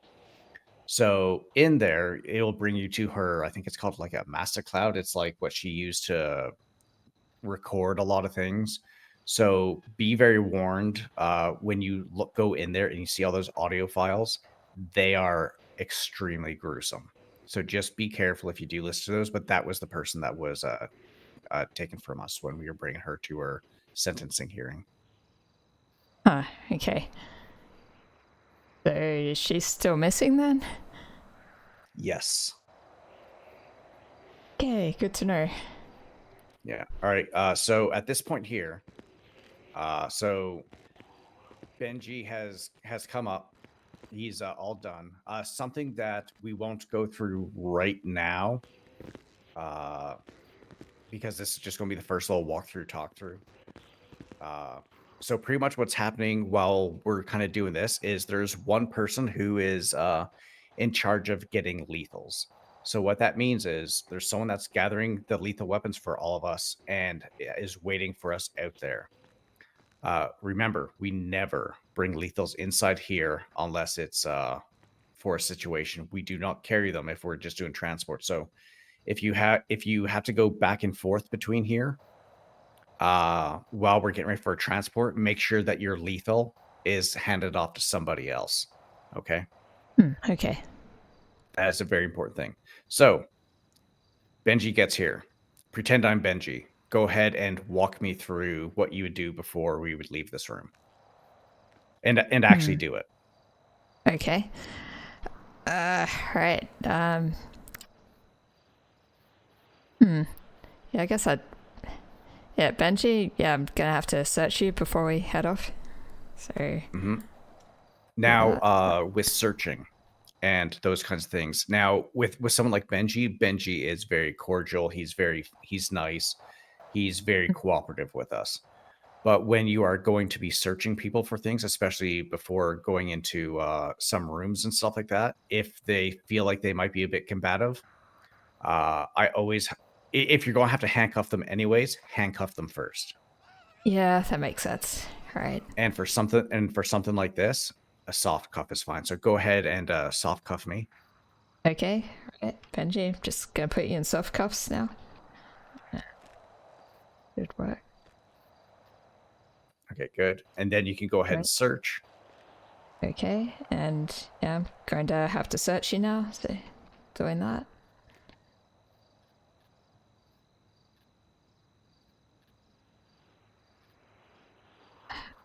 Okay, I've done a search. Okay, perfect. And then at that point here, this is where you would lead him outside. You can go ahead and uncuff me. Take you out of cuffs. There you go.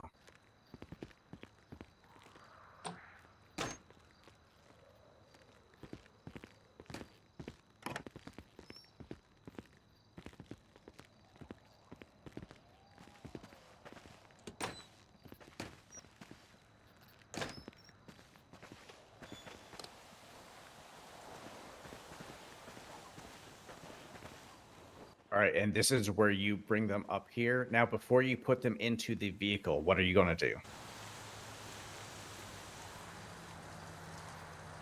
You don't have to do another search again or something, do you? No. This is going to be paperwork related. Right, the, transport state ID thing. Perfect. Okay. So after that, actually, just let me check.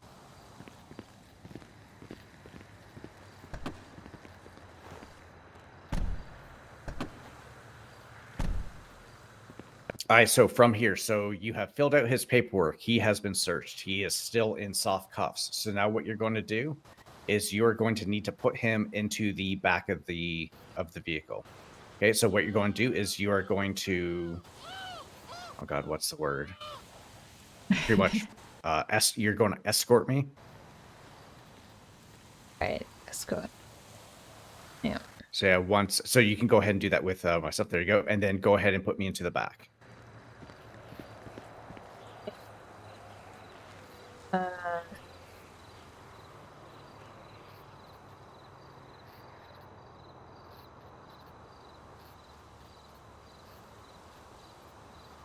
Not sure the easiest way to do this.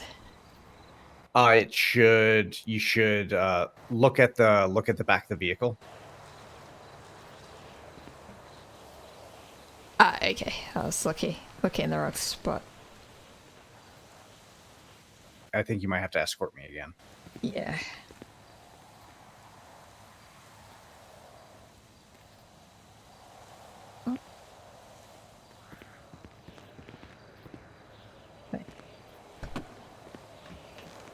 There you go.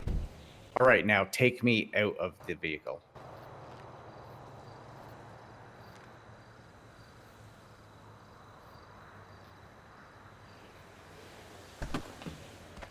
Beautiful. Okay, good. Yeah, that is something that will usually get people kind of caught up, especially when they're just kind of tossed into it at first. All right, now with one of these vehicles, tell me where COs need to be. One needs to be in the back of the transport with the prisoner. Does someone have to be in the back, or can you just have the inmate in there by themselves? There was something in the procedures about special cases where you might have one person doing transport, but I think ideally you would normally want one person in there with them. Yeah, so when you're using these vehicles, someone always has to be in the back with the inmate. You cannot leave the inmate in the back alone.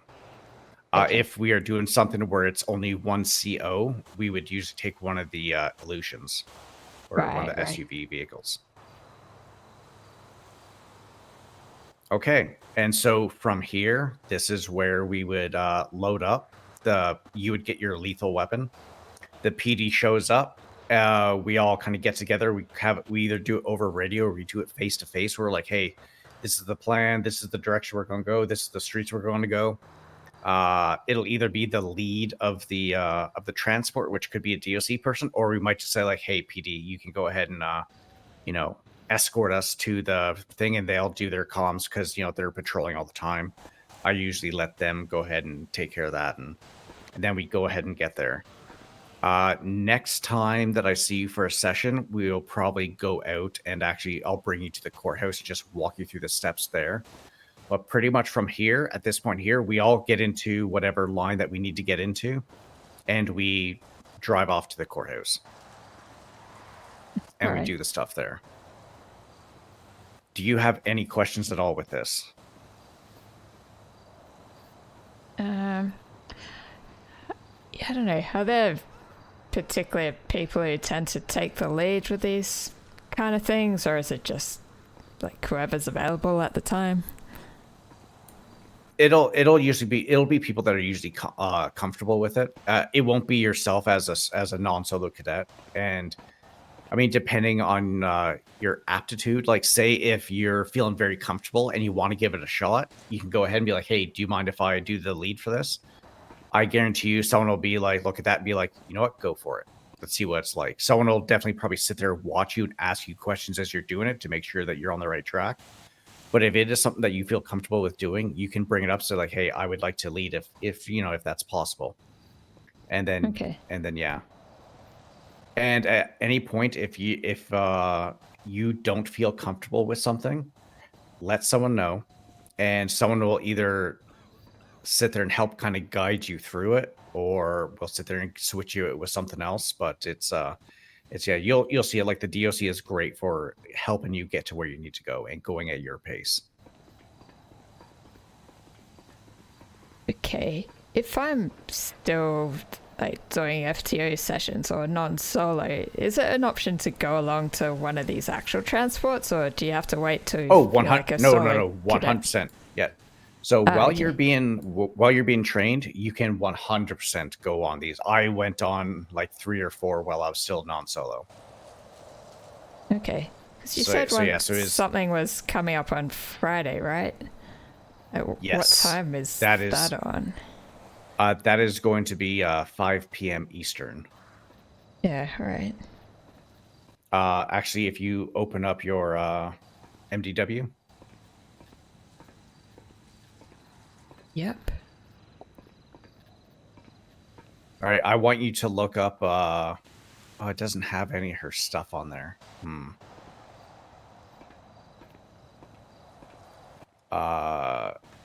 Okay, so it's... Anyways, this person's profile is 19605.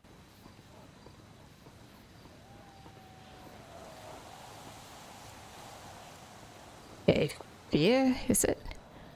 Yeah. So that's the person. It is going to be a very big case. It is probably going to be a long case. So we will make sure that we do a food run before we do attend this thing, because there's only like snacks and stuff up at the courthouse. Right. Or actually, sorry, if you go... All right, so your main search bar, okay? Yep. If you go down and you click on docket criminal, and then once that pops up, oh, it's actually right there. It's 1, 2, 3. It's 4 down. Yeah. State versus go ahead and fear. Yeah. And so if you look at that, that is all the things that she is being charged with. Like, you can look through that, and it is a lot. Oof. Yep.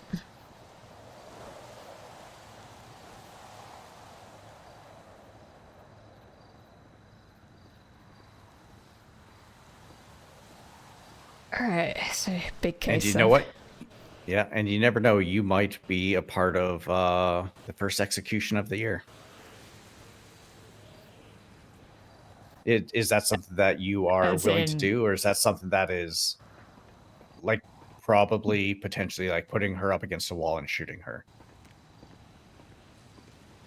To be honest, it hadn't really crossed my mind that that would be something that I might need to do, so I would need to think about it. Yeah.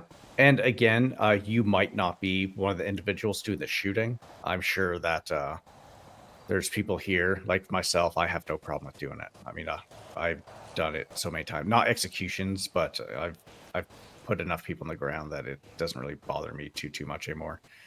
And so, yeah, and there's other people that are kind of on the same boat. But if it is something that you don't think you'd be able to do, that you don't think you'd be able to take that life in a spot like that, no one will force you to do that. Okay, that's good to know. Yeah, it is going to be something there that if it is something that you think that you'd feel comfortable with doing, that option will be there. All right, let's go and put this van away.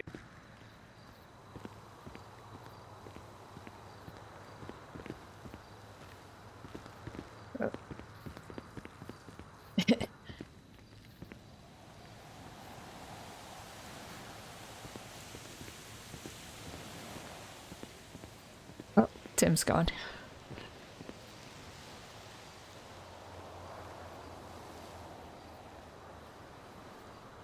Radio check.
Welcome back.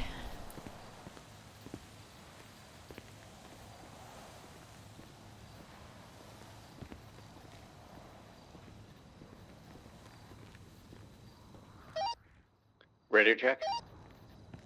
10-2. Nice.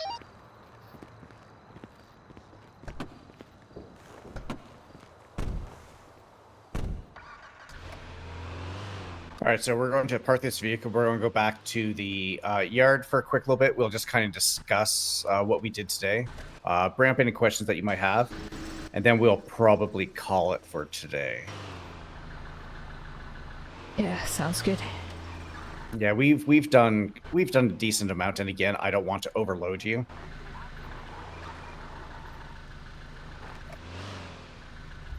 And I also got this weird fucking headache behind one of my eyes, which is amazing. Ew, ouch. Oh, were you told about that RV? I think, was it the wardens? And don't touch it, or Yeah. you'll get shot or something. Yeah, it's something along those lines. Same thing with the buffalo. Right. Like, never take it. If a sergeant or something comes up to you and says, take out the buffalo, do not take out the buffalo. Okay.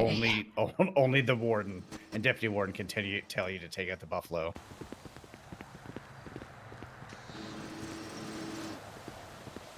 I will go back in through the cafeteria.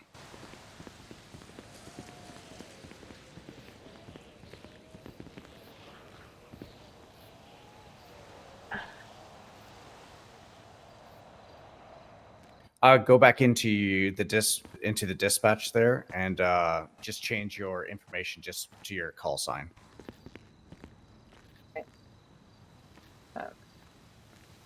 Call sign?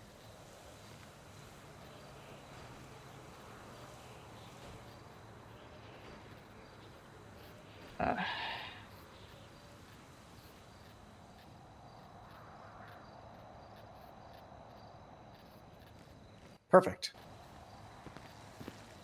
Do you understand the numbers in front of your call sign? Like the one for you, the 3 for me. I think it was is it to do with the command or the level that you're at or something? Yeah, exactly. So for yourself, because you're non-solo, you have a 1, and that way people can see that you're non-solo. Yeah. If you're solo, you have 2. Then, like, if you're full officer, you get 3. Senior officer be 4.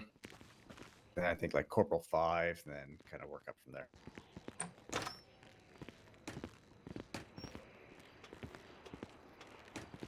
Get that.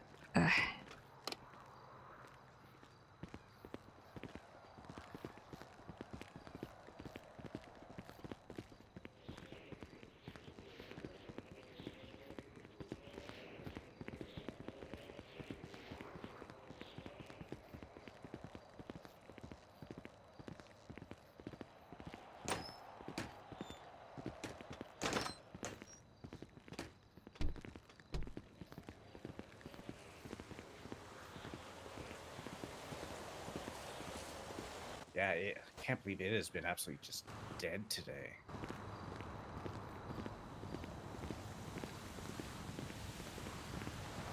All right, I'll do it right here in this little circle right here.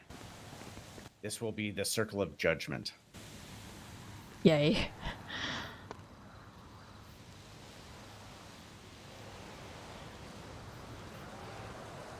So today, the kind of stuff that we kind of went over, obviously your loadout is good to go. I mean, there's not really anything wrong with that. Your radio comms, definitely need that little bit of work, but I mean, you are actually doing very well and you seem like you're picking it up pretty good. Obviously the transport, where's the transport? See, that'll be for the next one. The transport stuff is more just kind of like a little walkthrough, talk through, and yeah, I mean that's why I got you to do all hands-on stuff for doing that. But I think next time we'll do an actual practice transport. If someone trustworthy like Benji is awake, we'll probably use him as that, so you can get the full feel of the whole thing. And yeah, besides that, that has been it for today. Do you have any kind of questions, comments, concerns, anything at all? One thing I was wondering about is if there's particular things I should keep an eye out on with the MDW, because I mean, I was sort of looking into it a bit now and then to see what like reports were made, or you know, things on the dashboard, or you know, I don't know if there was something obvious that I was missing that I should be looking at if whenever I like get a chance, or if I'm coming on duty. Yeah, so what you can do, don't do it just yet. Wait for me to put mine down. So obviously when you have your main search bar, about halfway down, you'll see something that says DOC reports and DOC medical reports. You can check those 2 things. and that'll let you know if there's been any sort of instances or anything like that have popped up recently, like since your last shift. Like if there's been a fight, if there's certain inmates that you need to look for, if there's inmates that you need to search when you see them, all those kind of things. Or even if there's like in the medical reports, like I'm sure you saw Dr. Pepper was texting in the DOC chat this morning, looking to see if Harley is awake. So usually that'll happen. And then you can also go in there and look into the DOC medical reports to see if there's any certain injuries that certain inmates have. Or say if they're saying something happened, but then you go into the reports and you don't see it, and you're like, don't know if someone just didn't write it up or if it's this person's just trying to lie to you. Because some people will try to manipulate you. Actually, that is something I want to bring up too. When you see me interact with people here, I treat everyone here the same. For inmate wise, I will treat some inmates like they're great friends of mine. Especially, like, I'm not gonna lie, I love the psychos. Serial killer types. I will go and try to talk to them as much as I can. I will sit there and be very friendly with them. It might look like I'm actually trying to be friends with them, but I am not. It's just one of those things where if you are friendly with them and you don't give them any like a hard time, they're going to be nicer to you. They're going to treat you well. And you know, they might actually end up helping you out with some stuff. But the most important thing to remember is do not trust them. Period. No matter how nice they seem, no matter how nice they are, do not trust them. Do not trust them at all, pretty much. Like, take what they say. Always try to do some fact checking on stuff. If there's other people around, to maybe ask about it. And not asking directly, it's like, oh, hey, this person said this about you. Is this true? Just like, hey, I heard you got into a little bit of a scuffle the other day. Like, what happened? You know, blah, blah, blah. And just those kinds of things. But yes, do not trust inmates. There are some COs that are very kind of standoffish with some inmates, and there are some that are very kind of, you know, very friendly-ish, like myself. But the one thing to always make sure is do not trust these people. No matter what they say, no matter how many good vibes they give off, do not trust them. That is how that's how one of our COs ended up getting murdered. He trusted someone too much? Yeah, she trusted someone too much, and he ended up killing her. Right. So just be aware of that. No matter how I'm gonna say it again, and I'll say this on repeat. No matter how nice people are with you, do not trust them. What about Benji? Do you trust him? I mean, he's going for parole, right? I thought you gave a recommendation for him, even. Oh no, I did. And it's one of those things where, like, Benji is very nice to me. He's very nice to the people in here. But again, he is a convicted murderer. He murdered a cop.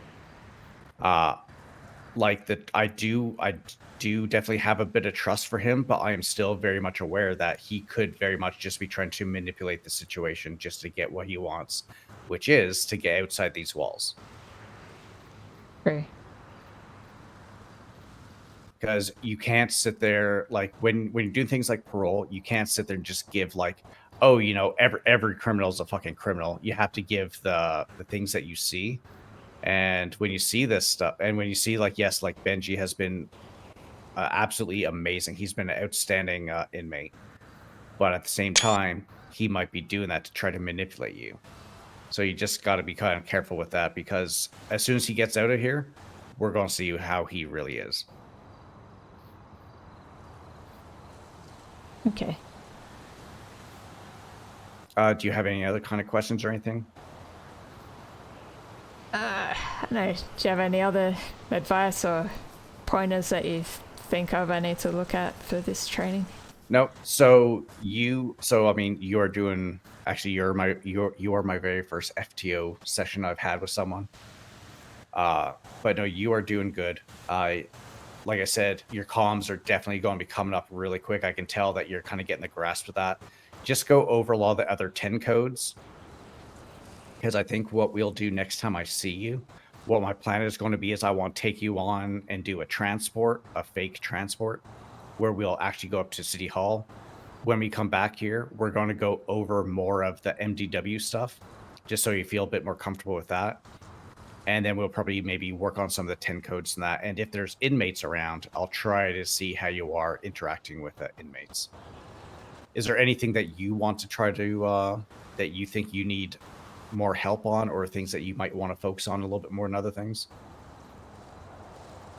I don't know, it's probably just a repetition of the radio calls and all that, but I guess also in the SOPs there was stuff about like adjusting people's time and parole and jail time, and Yes. all that sounds a little bit confusing, to be honest, so that would probably take trust me, some it getting used to.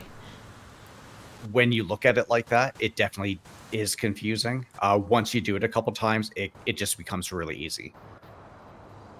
Yeah, it ends up becoming just super super easy on how to do things. There are some things like community service stuff, like say people outside the prison trying to do community service. I try to stay away from that. Just try to get doctors or someone else or the DMV to go and do that for those people. But when it's people that are in here in the prison trying to work off time, it does get pretty simple, and it's easy enough to do. But yeah, it'll take you 1 or 2 times, then you'll be like, okay, this is fine, no problem.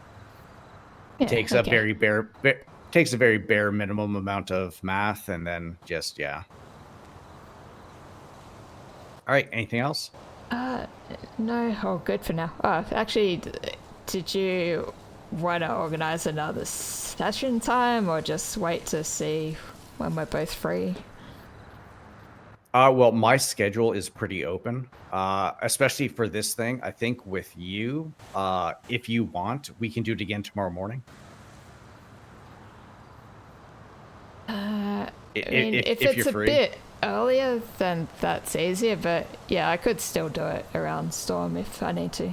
Oh, is it easier earlier than the Storm? Yeah, or? earlier. Yeah, I'm a shift 3 person. So. Oh, you're shift 3 person. Okay. Because I'm not gonna lie, like yesterday I woke up for Benji like 2 hours before the Storm, and my brain is like zombie-ish. I had to set an alarm and everything. But for tomorrow, if you want, say 2 hours before Storm.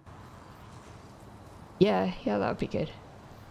All right, we'll do 2 hours before Storm tomorrow, where we'll get some more just kind of basic stuff. Like I said, those things we'll kind of knock out of the way. And then what we'll do after that session, if you're feeling pretty confident with yourself and your radio and how you're going to be able to interact with people and stuff, I think what we'll do is maybe we'll try to do one later on in the day. And yeah, where there'll probably be a lot more activity in the prison, and then get you interacting with inmates and possibly being able to get people some time off for things and that, and seeing how that works. Yeah, right. That sounds good. All right. Well, let's. I'll walk up with you and help you get your vehicle out of prison and stuff. And Oh yeah.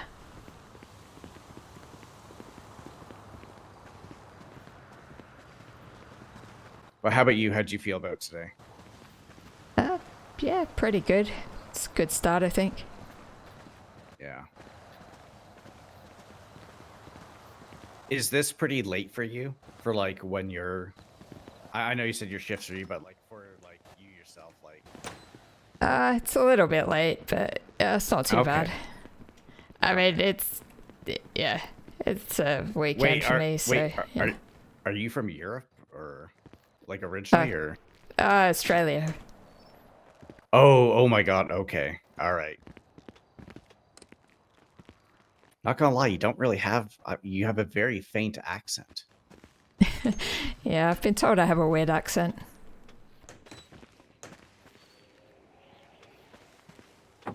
I mean, I'm not gonna lie. I would put you as a. Oh shit! That not get locked. It was just sticking open a bit. Yeah, no, like, I mean, I was gonna say your accent sounds very North American-ish. There's like a very slight hint of like some Aussie stuff in there if you Yeah, listen for it. well, I did move here when I was 12, so that's probably why. Okay. It's not All right, why. you I can go just ahead and watch go too get your much TV. car. I'll try to take care of the gate so you don't have to fumble with them too much. I appreciate that.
Yeah, just move right up to the next gate. Don't unlock it, though.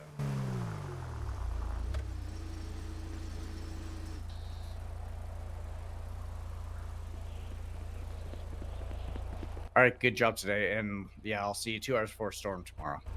Yeah, Have yourself no a great day, okay? Thanks, you too.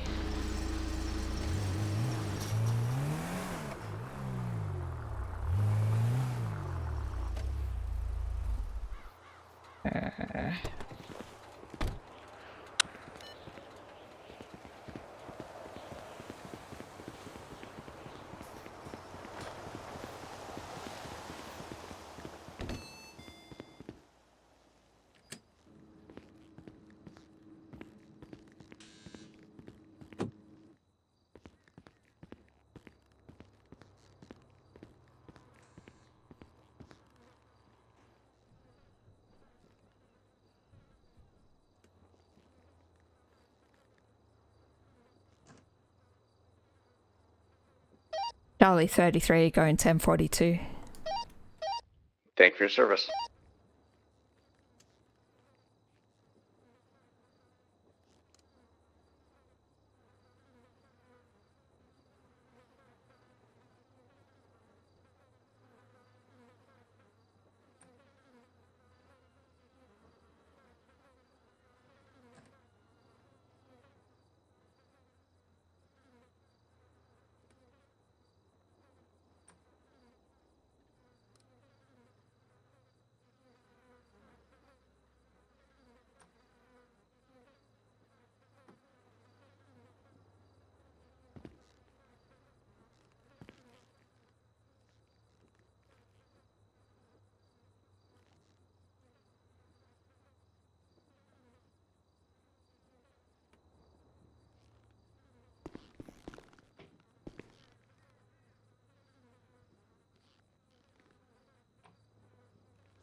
What are you fucking doing? Nobody fucks with me.